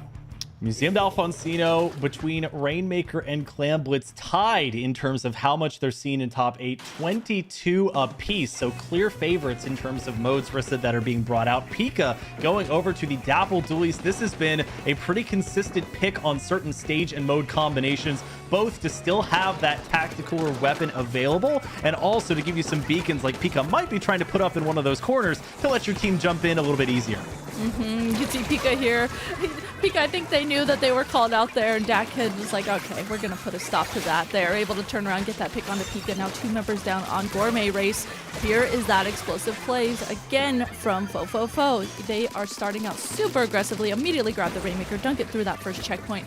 Getting jump-ins as well. Jump-ins like that to just continue the momentum that you have are so important, and we'll see here if they're going to be able to grab the Rainmaker and continue to push it, get more points. Yeah, and smartly not just trying to force the obstacle there with the objective. They hang on to it until the last possible second. They sent 2 members up top, but I think just could not find the picks K-Bot that they were looking for as they go 2 down here. That push is effectively going to come to an end. Miner helping to clean things up. They do lose both their 52 and their Charger, so it's not all paradise for Gourmet Race as that Rainmaker is still sitting on top of their sniper overlook area. Punch after punch after punch, and here's Datkin again, sitting right next to the Rainmaker, allowing the jumps to come in for Fofofo, because all of a sudden, that Rainmaker was taken down, wasn't dropped off of that pedestal area, because some 3Z, I think, was there poking over the ledge, and now it's just squid rolling forward to put a couple of extra points on the board for Fofofo. They'll take the push down to 40. I think you take the small successes you can get, and Gourmet Race hoping for a little bit more success than that, expending the Killer Whale 5.1 and the Tactical. The Tactical buff means that these players will be back quite quickly, though, if they want to, and they've gotten 3 now against Fofofo. It's just going to be the Pro Frozen left in Miner with a pretty clear path at first, but stopped by the last surviving member, Dark, of Fofofo to prevent Rissa, that Rainmaker, from getting dunked. Yeah, you could see that they thought it was clear. They were like, okay, we know there's 1 member left alive on the other team. We can just go ahead and dunk the Rainmaker. And then Dark was just sharking in mid, popped out at the right moment that they needed to and put a stop to the push. But finally, Gourmet Race able to at least get through the first checkpoint after all of that. And pushing forward just under where they needed to get. 41 points when they needed 40, and desperately, both with the beacons and just with the native jump-ins to leave, trying to make it work. But Fofofo gets both the wipeout and gets the Rainmaker off of their overlook here, K-Bot, and that's crisis averted. Oh, so close if you're Gourmet Race, but a sigh of relief for Fofofo, just being able to dive it off of that area, making sure that it goes below and that their opponent would have to go all the way around if needed. But now again, Shiny loves this position on the Charger, forces the Rainmaker to go around the backside, and it allows for a lot easier defenses to be set up. So Gourmet Race will quickly dispatch of that push, but they really have to get one going of their own. They've got the ink back at the ready, but they might have to use it much earlier than they would like. To your point, Shiny drawing so much attention there that they didn't even notice Sleeve coming over to them, and the Rainmaker has effectively returned back to where it starts, just under this middle spinner here, as Fofofo to be in the better position. They have the Tactical down, members buffed up with it. Harshi going to be the designated Rainmaker carrier for now, and again, they show that they prefer getting this high ground. 3C coming off of it temporarily to get the pick on the Miner, gets the second there onto Leaf, still has the Ultra Stamp if they want to deign to throw it, but the ink back is too much. That's going to be the lead, and here they come in. Extension of the lead there to 6 from Fofofo, who was already doing quite well, and now for Gourmet Race, just over a minute, Rissa, to do what is effectively a knockout. Yeah, this is what I talked about before, where it's just like having the mental ability to not, completely shut down that the other team has gotten so many points on the board, and you need to get all the way down to 5 if you're Gourmet Race to win this. So just having the mental capacity to not shut down in this moment and just keep going and have I as a player myself, I would just be like, oh my gosh, I don't know if we can do it. But if you're Gourmet Race, you can see it. They got the Rainmaker right now. They are still in it, and they're still gonna try. And they're getting the picks that they need to. Nice job by Miner to get some there. Shiny moving forward and is able to use this cushion as protection alongside the splash wall that's been put down. 3Z is going to fall, but Dark Dark falling themselves gets the pick onto the Rainmaker. That's going to stop things with 15 seconds left to go, and Fofofo does elect to pick up the Rainmaker, and they are going to try the age-old strat of bringing it as far back into their base area as possible. No one close for Gourmet Race to be able to contest, and Dark quite literally corner camping this one, K-Bot, to give Fofofo success in game 2. Well, at the very end, right, you do what it takes to win, and that's what it takes to win at the end of a Rainmaker game sometimes. But even still, right, the fact that they're able to come up with that defense at the very end, right? It felt like most things were pretty well covered from Gourmet Race, but again, you just can't defend every single thing that's thrown your way. And that time, it was once again the Splattershot Pro of Dark that secures that winning pick on the defensive side, and came up with a lot of them, right? A lot of what I was talking about earlier with Dark's ability to be in the right place at the right time comes not from always necessarily using the Splattershot Pro at range, but being quite mobile with it and being able to team up with your Brush and your Splatana Wiper to get the work done that's needed and to have better area control of certain, sections of the stage. So props there, as now we head into game 3, and Gourmet Race has quite the uphill battle if they want to get up to the grand final. And to that point, Rissa, anything that stuck out to you as either salvageable that Gourmet Race can take in as consolation to the start of what would need to be a reverse sweep, or that tells you that Fofofo has this one in the bag with how they've played? You must have been reading my mind, because I was literally thinking in that game, I was like, okay, we saw more signs of life in that game than we did the first game from Gourmet Race. They got in a position where they were super close to getting the lead. They had the momentum. They had the push going. They were doing the right things in that moment. So maybe, hopefully, fingers crossed for them, that this will be able to go into this third game and continue that and maybe switch it around this time. But I mean, still, Fofofo was still very dominant, but it was a bit better for Gourmet Race than the first game. And K-Bot, if I told you that we were going to Splat Zones, Barnacle, and Dime, I don't think any jaws are going to be hitting the floor with that selection. So a pretty standard stage and mode combination, which sets up a very important game 3 for both teams. Yeah, I mean, for one, if you're Fofofo, you pick up the game. You haven't really dropped games to much of anyone else in this tournament up to this point, and you get your rematch versus Starburst that knocked you down there at Winners Quarterfinals.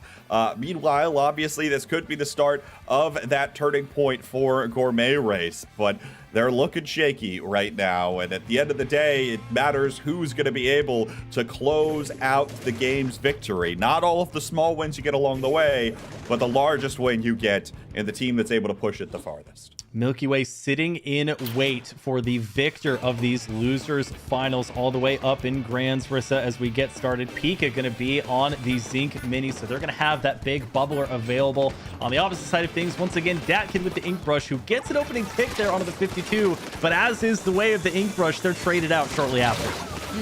Now it's even playing field a little bit here for both of the teams. In Gourmet Race, they're going to have to be so careful, because with the aggressive playstyle from Fofofo, the lockout here can just be absolutely awful for them. If Fofofo gets set up past the zone and is able to not let Gourmet Race out of their spawn, it looks like they are setting up here in that instance. They're making sure, oh my gosh, they are quite setting up here. They are pushed up. They're trying to go up over the ledges and just take as much space as they possibly can, completely shutting down Gourmet Race in their spawn. For Fofofo, this may be the love letter to themselves to say we are deserving of a spot in these grand finals. Gourmet Race going to have to prove that they can break out. Pika with the big bubbler at the ready, but they're outdistanced, and now the distance comes to them as Datkid lands on top of their head. K-Bot scratching his head as this one's still all Fofofo. And that's, again, what we were talking about earlier, right? The short-range weapons in that big bubbler are going to be very difficult to deal with. And all of a sudden, Gourmet Race is running out of time to take back control of the zone. Miner tries to step forward and will, as nobody from Fofofo was paying attention towards the zone. They'll take it right back, but the game will extend for a little longer. Desperation as Gourmet Race avoids the 100-0 knockout, but the pressure's still heavily on. Both teams trading out Killer Whale 5.1s, 3s, 3Z looking for the right time to throw this Ultra Stamp. We know that they prefer to kind of run around with it, but the patience pays off as Shiny gets taken down. Looks for the second one there, has the range. They'll trade out with Leaf, so maybe now an opening for Gourmet Race K-Bot to get back in. And now maybe another opportunity as Pika's able to find one, sets up the bubble at an awkward angle on this far side, which might enable some of the rest of the team to get back in. But again, what more do they have beyond the zone? They've used all of their resources to get into the zone in the first place. Fofofo has been giving them that space, and now looking for more, they can't quite seem to find, taking control of this opponent's side of the map, this higher territory on that far side. The zone looks like it's going to flip right back over to Fofofo, and no one else from Gourmet Race is around to push the issue. And Rissa, maybe that's been what's been so difficult for Gourmet Race, is that staying power. They're showing it here, but it always seems to go away quite quickly. Absolutely. They just, they will get in a position to hold spaces, but once one of their members goes down, they have a kind of a difficult time, holding space after that, because all of a sudden against Fofofo in particular, it just crumbles after that, and Fofofo really capitalizes on having the advantage in those moments. So here, Gourmet Race in control of the zone, actually able to take down one member on Fofofo. Leaf here having to be really careful on this right side, takes down Hershey as well, so this could be the momentum Gourmet Race needed. They are also very momentum based, and they can play really explosively off of momentum. This looks like the moment that they needed. The only momentum that's better than a 3-down situation is a full wipeout against Fofofo, but they lose an important player here as they get their Snipe Rider down. Their 52 follows shortly after. They're going to have to expend the triple Ink Strike early. Harshy seeing if they can survive against the onslaught of Pika, and they will. Looks for the second, but they can't get it. That's going to be Dark going down. Leaf desperately trying to paint the zone. They were at 5, and just barely K-Bot could not regain the lead. A great push, but too little too late, at least as far as that push is concerned.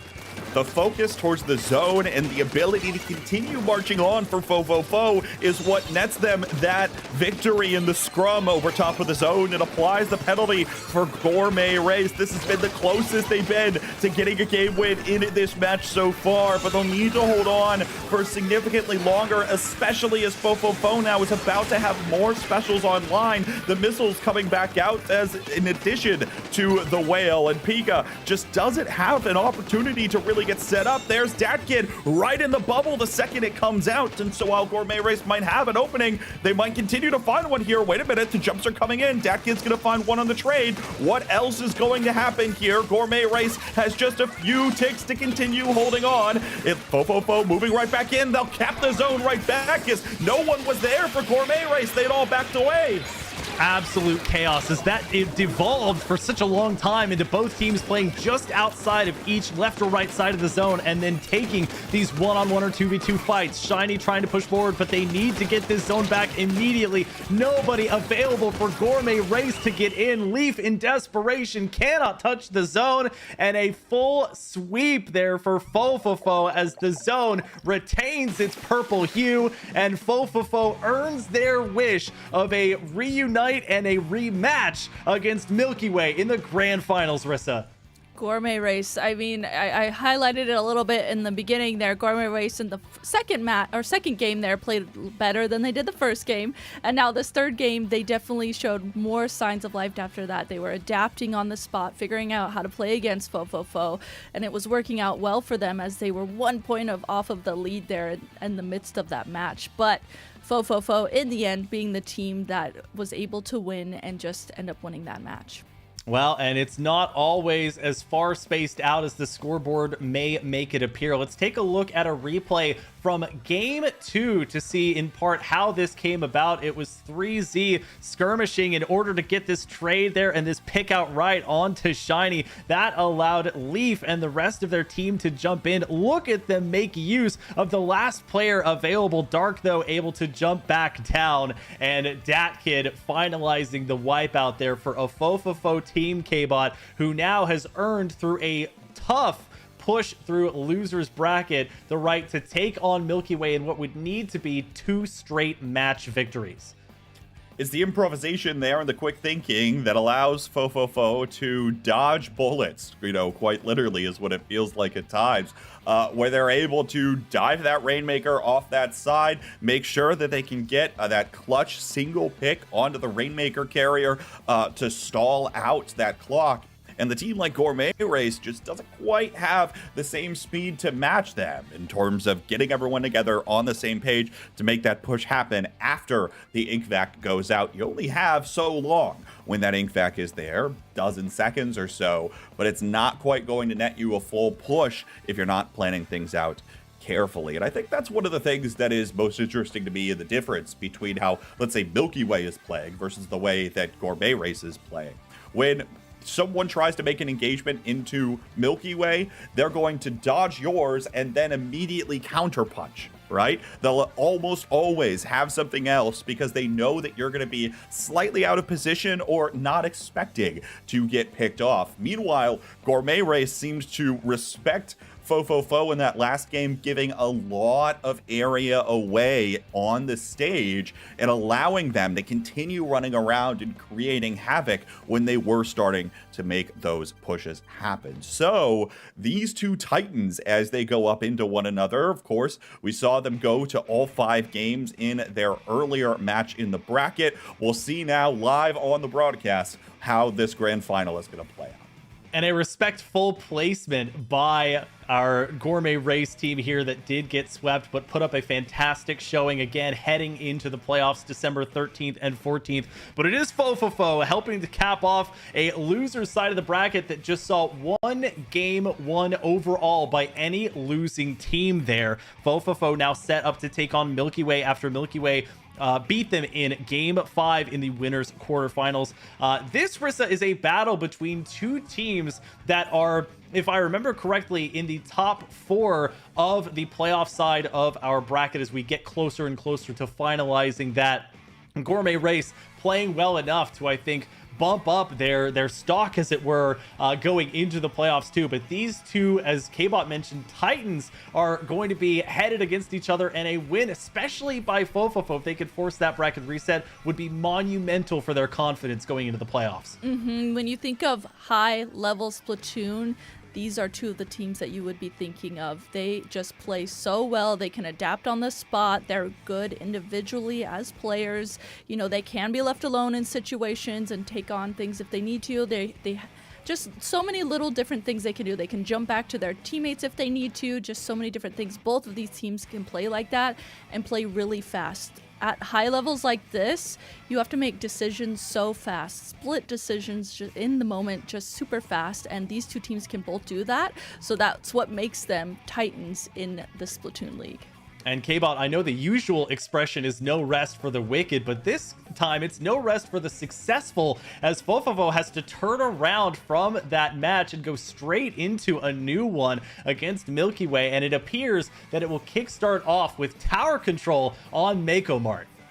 These days, many folks have said are rather long, and it's an endurance test after everything, but it's even more of an endurance test when you're forced to play through the entirety of the lower bracket in order to earn your spot back in the grand final. It has been non-stop action for the whole night since we started the broadcast for Fofofo, and they've been rather quickly dispatching opponents to get back up to this point, but this will be a different kind of test as we head into this one. No surprises to see tower control picked up first, and no surprises to see us going to Mako Mark here either, Zach, as I'm sure your stats page shows.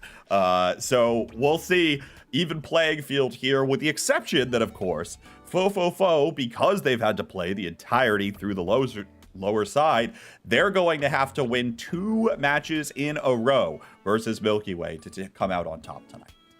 You want a stat sheet, K-Bot? I will give you a stat sheet. 31 is the number of times in these top 8s that tower control on Mako Mart has been seen. The next highest for any mode here for Mako Mart being 8 with Splat Zones, and then 6 for Rainmaker and 5 for Clamblet. So a rather popular stage overall. 52 times it's been played in general, heading into this final week of the regular season. That is tied for 7 second among all stages that are available. It is tied with Urchin Underpass. It is only behind Museum de Alfonsino, which we have seen quite a bit today. And Rissa, lots to look forward to as these two teams are getting set up. We do not have to wait very long, as we now have Game 1 of our grand finals, tower control on Makobart between Fofofo and Milky Way. Shout out as always to Czar, our spec cam operator, for catching all the actions.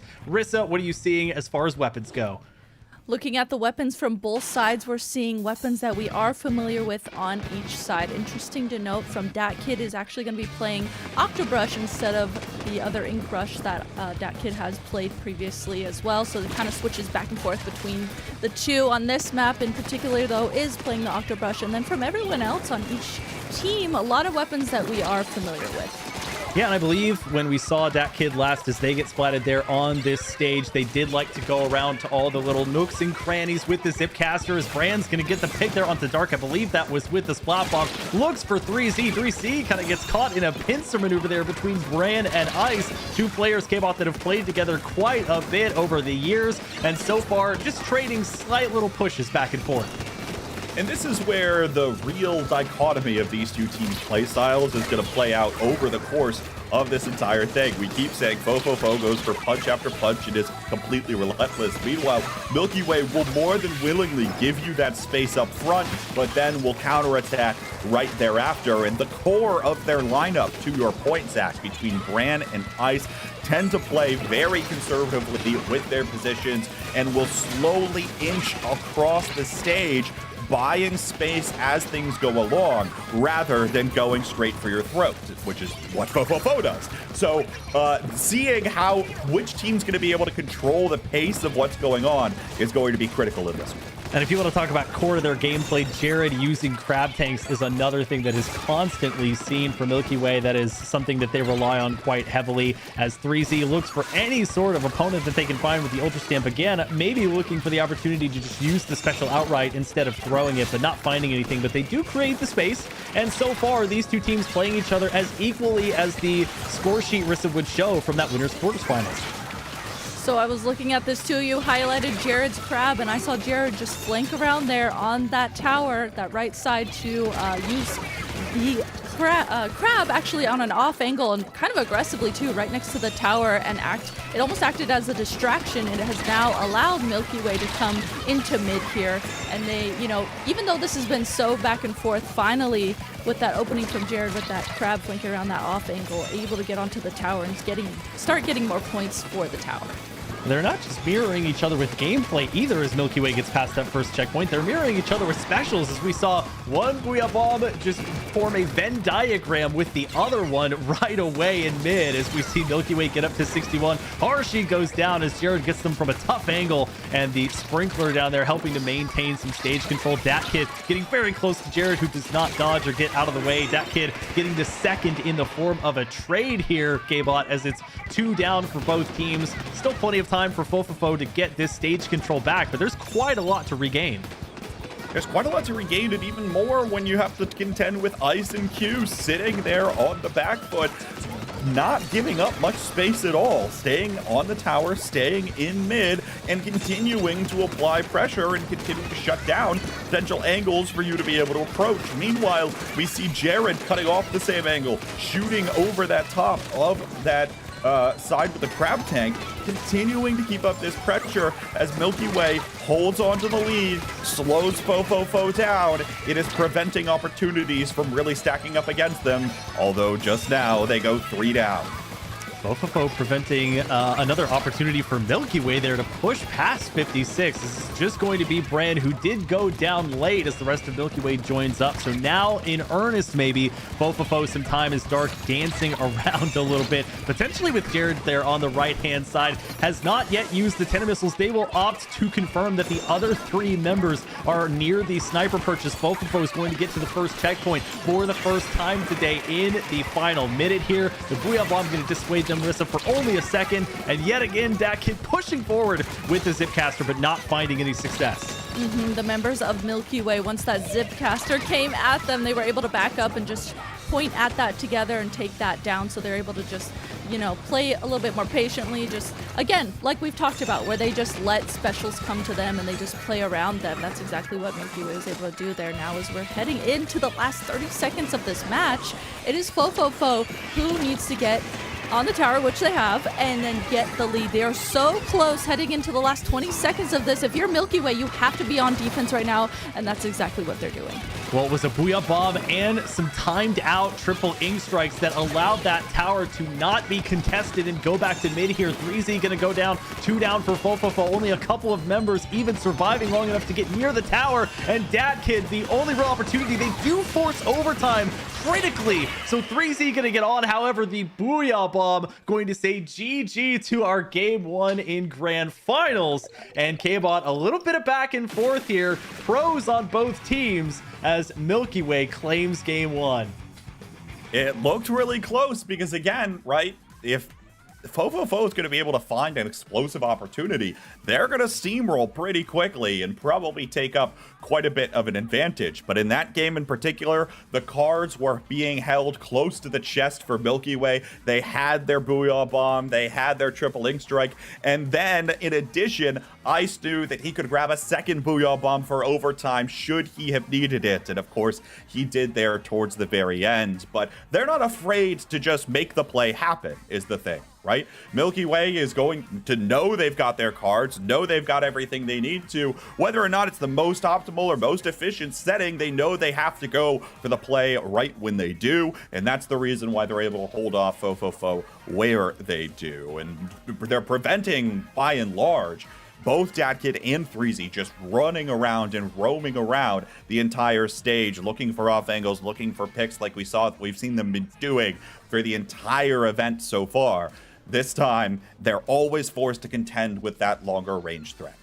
Yeah, as mentioned earlier, it's not uncommon to see Ice when you pan over to him on that Booyah Bomb ready to throw it down. And I realized the dual meaning in me saying pros on both teams is both teams using the Splattershot Pro, but also having consummate professionals at their craft and making it to grand finals as a result. Rissa, we have our stage and mode combination for game 2. We're going to Splat Zones on Urchin Underpass, which surprisingly, despite its success and the advent of it as a stage in this tournament, we haven't really seen it on the broadcast as we're about to as we get in to game number 2.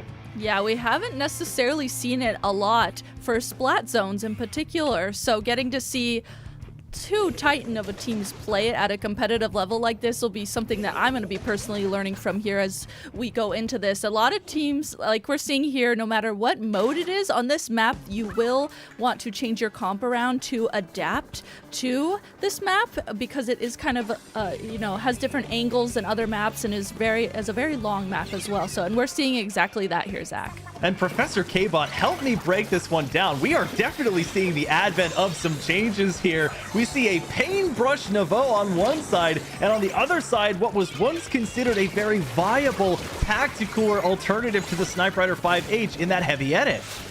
Well, I'll explain the heavy edit. The reality is the Charger just is not going to be able to get set up at any spot. But what you really want me to explain is the paintbrush, and to that, I cannot. Ice, for whatever reason, over the course of the season so far, on Urchin Underpass, on some of these shorter range, closer quarter stages, has favored this paintbrush. And so it'll be interesting to see whether or not those missiles will be able to come out and help guide this team to victory with at least that little bit of extra ink that he can get down across the entirety of this lengthy zone.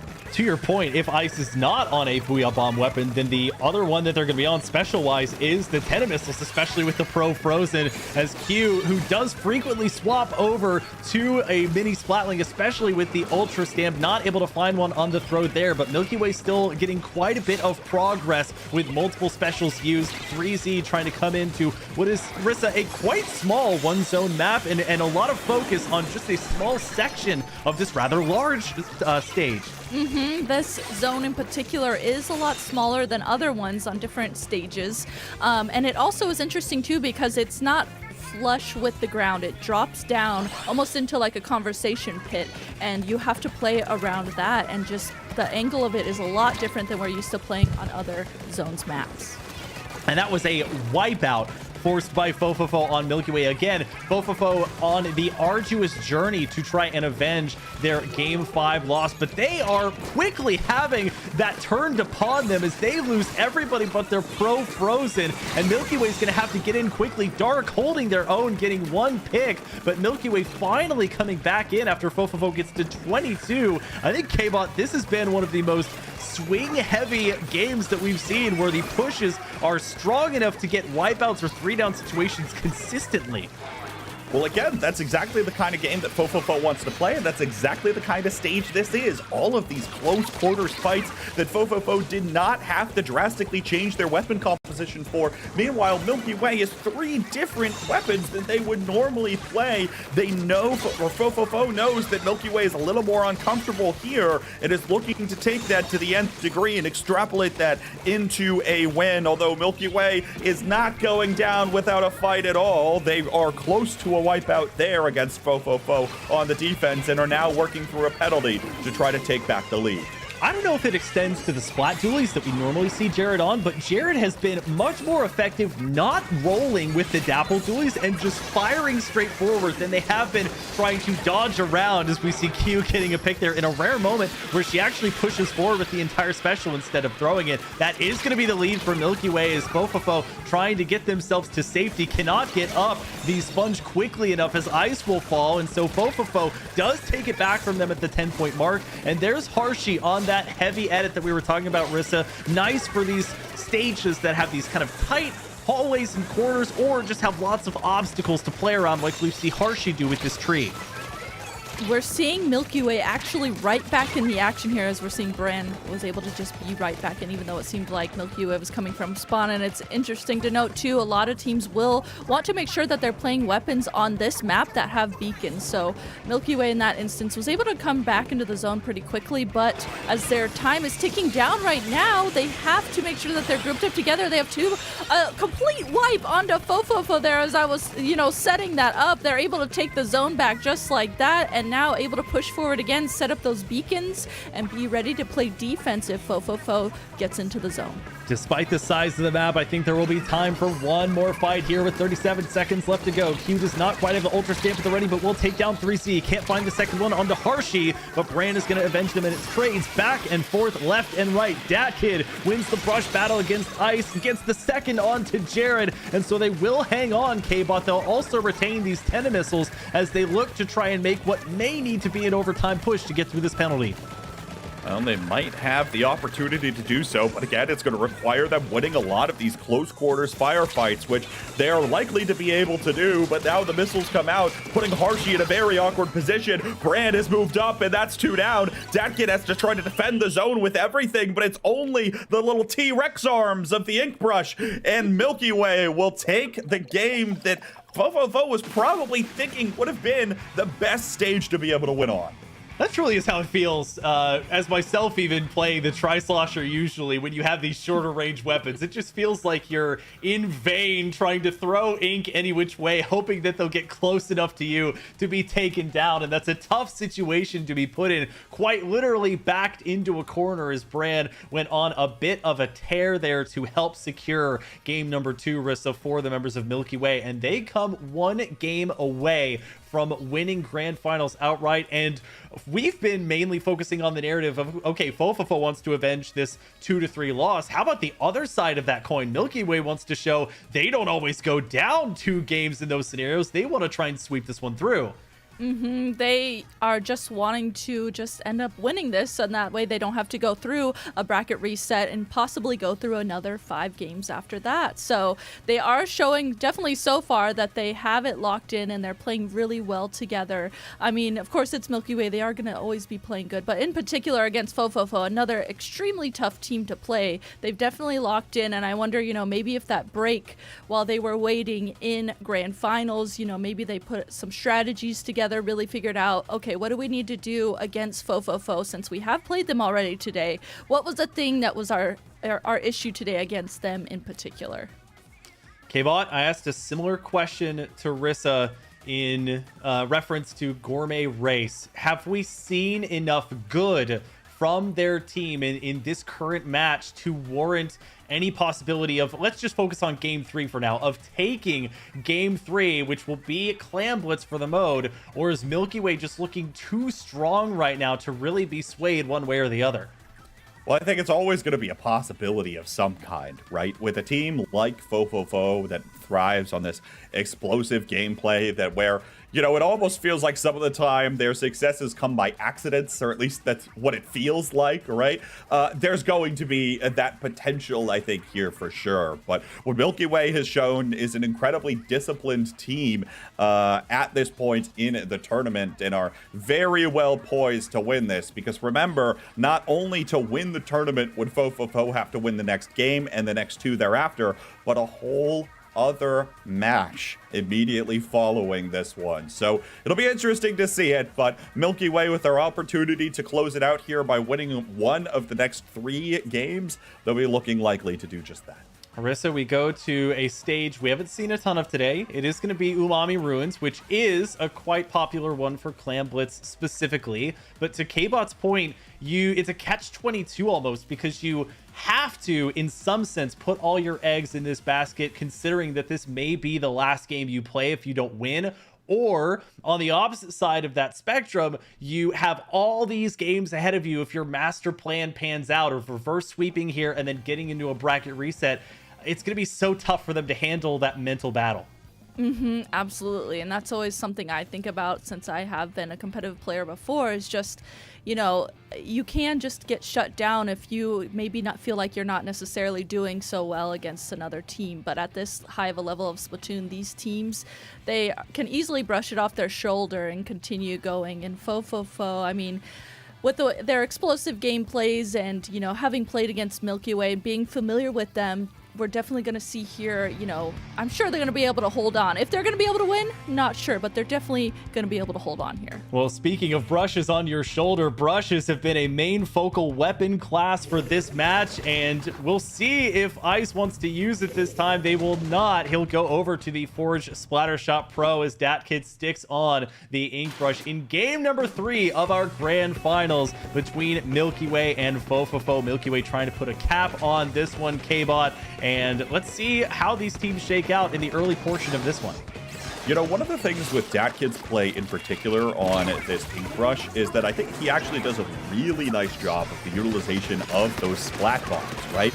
It's something that you think that the ink brush doesn't really do a lot except run around, but in some more necessary iterations where he's forced to stall or can't quite find an angle in, he can throw an errant splat bomb and often get quite a decent bit of value off of those. So I'd be looking out for those. Meanwhile, Fofofo, we talk about explosive plays. Here they are at the beginning of the game. It's another 2-down situation as they're already under the basket, and a beautiful clam spawn for them too on the top of this dome. Harshy in great position as Threezy's looking to try to use this stamp to harass more members of Milky Way, and control under the basket. Fofofo still has finally a couple members get cleared out underneath. DatKid's gonna swim up for one, actually no, couple more, and now 3 down for Fofofo. It looks like the push is over, but a 59-point push on the opening.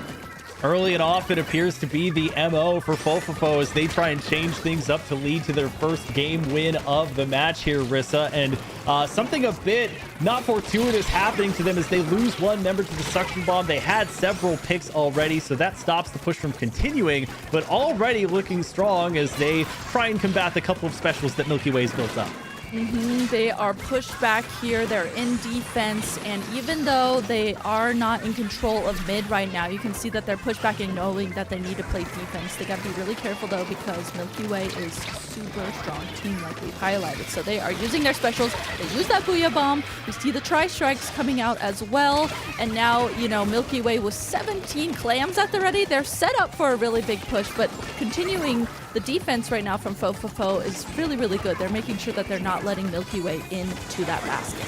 Ice marked doubly so as they're being attacked by the 10 missiles and holding onto the power clan, which will mark them for the members of Fofofo. That's a stop on an ultra stamp that could be potentially devastating. They will lose Ice's power clan, or at least it dropping on the floor with no members really finding it too time consuming or really wanting to pick that up soon enough. Harshy backing up to make sure they're out of the range of that Booyah Bomb as we cross the halfway point of this this one here, K-Bot, and Milky Way looking like they may start their first push as they've used a couple of specials to try and find this stage control.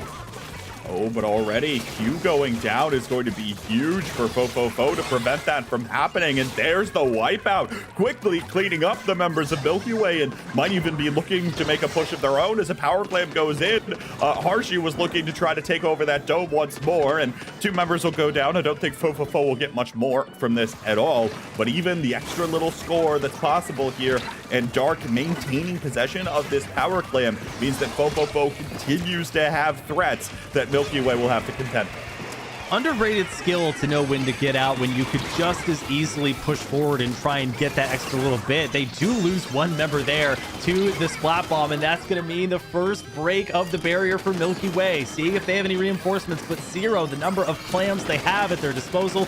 Fofofo making sure there's no entry points up their ramp as Harshy's in a good position. Kid trying to lock down this lower court area, and Harshy helping to get the pick there onto Jared. So with 1:20 left to go here, Rissa, Fofofo still holding on to the lead, holding on to 14 total clams, and just hoping they have enough to stop Milky Way in their tracks. With a minute remaining of this, they've been doing a great job at playing offensively and defensively. The perfect balance of the two, and just making sure that they can get really strong pushes, but also make sure that they don't let Milky Way do anything. It seems like Milky Way has just consistently kind of been having a difficult time getting in a really strong push, as the score shows. So right now, as this battle in mid happens, it seems like Fofofo is doing a good job at just poking at members of Milky Way when they come in, and now once again gonna get set up for a push. They have those 14 clams at the ready. They're going to go ahead and open up that basket and getting more clams with that. They're potentially hungry for a knockout. They want to show that they've still got it. They have 6. They just need 3 more. They get it in just in time. And Fofofo not needing to go to time for this one as they secure a knockout in their first win of this match en route to what they hope will be, K-Bot, a reverse sweep in these grand finals. I don't know, Zach. I told you it was possible that they were going to win. I mean, and they did, right? That they were able to control the pace of the game quite well and quite effectively because they were always getting the picks that mattered. What did I call out there towards the middle of that game? That particular moment where Milky Way might have been thinking about making a push, but .Q was the first one to go down. If you take out that Snipe Rider, the longer range threat, Milky Way is not going to be able to play the game that they really want to, and that means that they might be pretty easy to take over from that starting point. And they're not going to have that anchor on the back line to open up the door for another push or something of the sort. And so the way that Fofofo was able to control the pace of that game was quite remarkable. And this tug of war over who controls the pace of the game early tends to be the one who's able to play that pace to the very end. Well, and K-Bot, the other thing you called out, I should be calling you Prophet K-Bot, because you mentioned how important the picks gained through Splat Bombs in particular are going to be, and several weapons had that and got some pretty important and unforeseen splats as a result of just throwing a Splat Bomb one direction and then going the other direction, almost creating an informal pincer maneuver to trap enemies or filter them exactly where they want them to go. So Rissa, as we have now 2-1 in favor of Milky Way, we await the mode that will be game 4. I believe it's just come in, and it has been decided that Rainmaker will be the mode. So Turf War, should we require a game 5, Rissa, is what will be saved for the very last. Rainmaker, we see that last ranked mode come through in game 4. Rainmaker, interesting. Typically, we talked about it previously, but typically at this point, when in the counterpick system, it's going to be Turf War. That way, Turf War isn't the last mode that is played, but in this case, it is swapped. So if we do go to a game 5, like you said, we'll be headed to Turf War. So Rainmaker, man, now that Fofofo has started figuring out how to play against Milky Way, it seems like they're maybe slowing down more when they play defense. For Rainmaker in particular, if they're able to continue that against Milky Way and continue that slowed down defense, I could definitely see them taking this game. Was selfishly hoping for something like Humpback Pump Track to come through. That's a stage that we haven't seen very much of. I think maybe our least played stage in these top 8s of our events. But K-Bot, it will be Crab Leg Capital that we go back to. A very intricate and interesting stage that has a lot of interplay between the high and low ground, those grades, and also sitting below those drops, as we've seen plenty of players do today. Well, I think if you're Milky Way here, of the stages that remain, Crab Leg's probably one of the ones you like, because we talked about the short, stubby T-Rex arms of something like the Ink Brush, or, in fact, sometimes the high ground of the Splatoon Wiper is just out of reach for it as well. And so, if they're able to control the high ground effectively here, Milky Way might be able to set up their defenses a little better and net their way to victory. But of course, we've been talking about it all night. The explosive power of Fofofo can lead to a knockout very quickly. And let's get into it. Game number 4. Milky Way still trying to close this one out. You can see a nice, neat single file line that they formed with their Ink getting out of their spawn, where Fofofo was a little bit more hectic, covering a little bit more area with theirs as they pop the Rainmaker shield right away here. Rissa, Q gonna throw down the Tacticooler, and it's anyone's guess where this one's gonna go as they fight for position here in mid. This is that moment where it's like, okay, what's going to happen? Both of these teams have been doing really great today, and anything can happen. And I mean, look at that too. Both teams have 2 members down. The Rainmaker's still in mid here, and it's just that game of poking at each other and seeing who can make something happen. So right now, mid is very yellow. Milky Way is in control of mid, and they are going to go ahead and grab the Rainmaker. And we've talked about it previously. There are 2 Rainmaker paths to get to this first checkpoint. You can either go to the left, which is more on the ground, or you can go up top to the right, and this looks like what Jared is trying to figure out what he wants to do here. Maybe was going to go up that top right area, but with these specials coming in from Fofofo, they played their defense very well, and now they have stopped the Rainmaker and are now starting to come into mid. And Jared could not figure out the very complicated equation that was the combination of Tenti-missiles and lots of pot shots coming their way that made traversing any direction quite difficult, as Fofofo gets several down here. Dat Kid just hanging out behind his pedestal, and there it is yet again, K-Bot. I have to throw it to you. Another seemingly random splat bomb pick. I'm telling you, it's not quite as random as you might think it is. It is somewhat planned. But if you're just sitting there waiting for the opponent to approach, you might as well throw a splat bomb and see what happens. And in fact, there again, throwing it back, Ice is forced to move forward, now might slightly be out of position, and that's exactly the kind of play that Fofofo wants to. They want to make you move for a split second and then immediately hit you with something else from another direction. And with 2 down now, Fofofo might have the opportunity to make their first push of the Rainmaker, probably posturing towards that left lower side if I had to guess. But even still, hesitant to do that with the amount of threats that are out here from Motif. Boy, I saw the vision there from 3Z. Was looking for Jared, who has the last laugh here. Backs up, gets out of the crab tank, and is able to find a pick from the high ground. That's exactly how you want to play these high ground grades, is even if you are taking a lot of incoming fire on that crab tank, your survivability is tantamount to the ability to continue holding down this mid area and getting a push. Neither team, as we're past the halfway mark here, Rissa, feeling the need to make too much of a push. It's been, again, just back and forth as both of these teams, who respect each other's skill, I think at this point, jockey for position.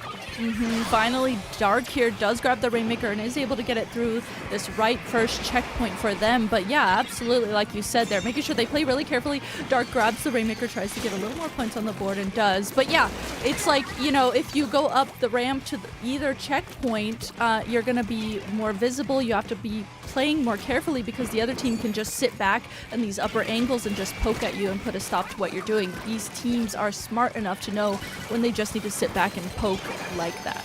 It's a bit of deja vu there. As the last time we saw this stage and mode combination, the Rainmaker jumping and not quite having the distance to make that jump, but it is going to be the lead there for Fofofo. Now it's Milky Way. Brand having to back up. The Booyah Bomb gives some cover, and we see the jump in start to come through. That's Jared, but meanwhile, 3Z says, I don't need to worry about what's going on above me. I care about one thing and one thing only, that being the objective. But Milky Way's patience, K-Bot, paying off here as Jared pushes forward, and Q will have plenty of time to get this first checkpoint in. Look at how well Jared and Bran were able to set their team up for success towards the very end here. That crab tank going out was huge, albeit maybe a bit early, but it's going to be an easy checkpoint. Will they get the lead? Yes, they will. The Booyah Bomb comes out here, and Milky Way might be able to continue, but no, two go down, and Fo gets the pop here. So with 60 seconds left to play, it is Fo that are on the back foot. They have to make another push happen here and try to take this one most likely across those grates. Fo trying to funnel over on that left-hand side to make sure that they got the tactical rebuff, and they did lose a couple members as a result. They're going to start to use those specials early. The Frozen is going to use the 10 missiles as Jared backs off. Is not affected by them, but now has that crab tank on the low ground. That's going to be an important pick there on the Freezy. Another one on the Harshi. A third on the Dakin, and a wipeout forced with 25 seconds. Rissa, this may even be a knockout if Milky Way gets close enough. Yeah, you can see Ice here grabs the Rainmaker and pushes it up on this right side of the map, and it's that moment Ice is like, okay, do I even push this? Is it even worth pushing this Rainmaker?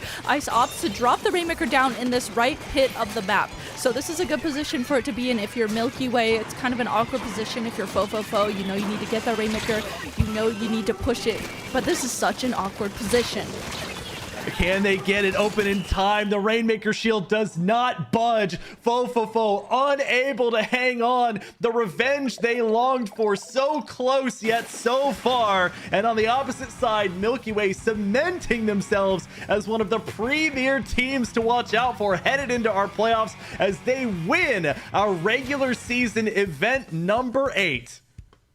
Milky Way now wins 4 out of the 8 events. Half of the events go to Milky Way. They won the first one, they won the 4th one, and they've won the last 2, 7 and 8. This is going to be the team that folks are going to have to find an answer for. And Zach, to your point, as you were talking about on the show last week, it felt like maybe they weren't even as practiced last week. They're not going to be as practiced 1 week. How are they going to look at another 3 for playoffs, potentially being up there in contention for one of the top seeds? It's going to be a real difficult challenge for whoever's up to it. And as we take a look at the finished bracket here shortly, I'll bring up a point that Nine made, which was that the format change of there being a day 1 and day 2 and less of this, we don't have the same ladder style format for these playoffs. It will completely change things up. So our higher seeds of Milky Way, FT Win, even Fo, who's shown that they can consistently hang with these top tier teams, they are going to be very tough to combat in a couple of weeks. But don't forget that tomorrow, November 23rd at noon Pacific time, we are going to have the Splatoon 3 North American League Sunday Scrim. If you're down for some Salmon Run, if you want a more fun and casual environment, whether you're solo or you've got a squad with you, there is plenty of fun to be had. The last of the Splatoon 3 North American League Sunday Scrims happening tomorrow at noon Pacific time. I want to get some final thoughts here. Rissa, we'll start with you. What did you think of this final regular season event? This event, I mean, I think it was awesome. And as we see here too, just noting, we are going to be going to the North American League playoffs. Live stream is going to be December 13th and 14th at 12 p.m.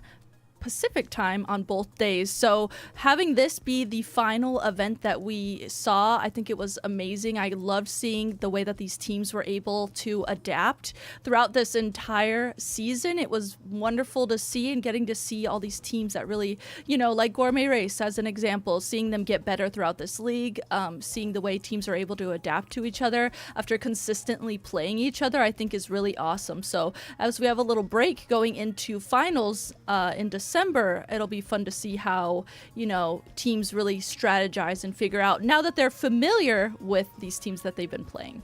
And K-Bot, to continue on that point, as we inch closer to the Splatoon 3 North American League playoffs on December 13th and 14th, with, of course, live streams happening both days starting at noon p.m. Pacific time. What are you looking forward to most as we finally see how these teams that have fought so hard during the regular season shape up against each other when it matters most? You know, of course, everything for the regular season has been for points to qualify yourself for that top bracket, but just as much it's been about practice. Can you get in the matches against these teams when the lights are on and when they're turned towards you? Because in 3 weeks at those playoffs, they'll be cranked up to 11. There's stakes on the line, and we're going to crown a Splatoon 3 North American League champion at the end of that weekend. And there's a bunch of teams that are vying for that very top spot. I think there's a pretty clear hierarchy as we head into that weekend, especially interesting to see how it's going to play out with the notable absences this past weekend of FT Win and Moonlight both. So it is going to be a lot of fun to watch the 8 best teams that we've got here in North America right now fight it all out that one weekend. Lots to look forward to in mid-December, but that is going to do it for regular season event number 8. Event 10 overall of the Splatoon 3 North American League. For Rissa, K-Bot, and myself, Shiny Hunter Zach, I thank you so much for watching. Thank you on the back end, of course, to our SpecCam operator Czar and everyone on the production side, and for yourself for watching this event. Congratulations again to Milky Way on their first place finish, and we will see you on the 13th and 14th of December for playoff time.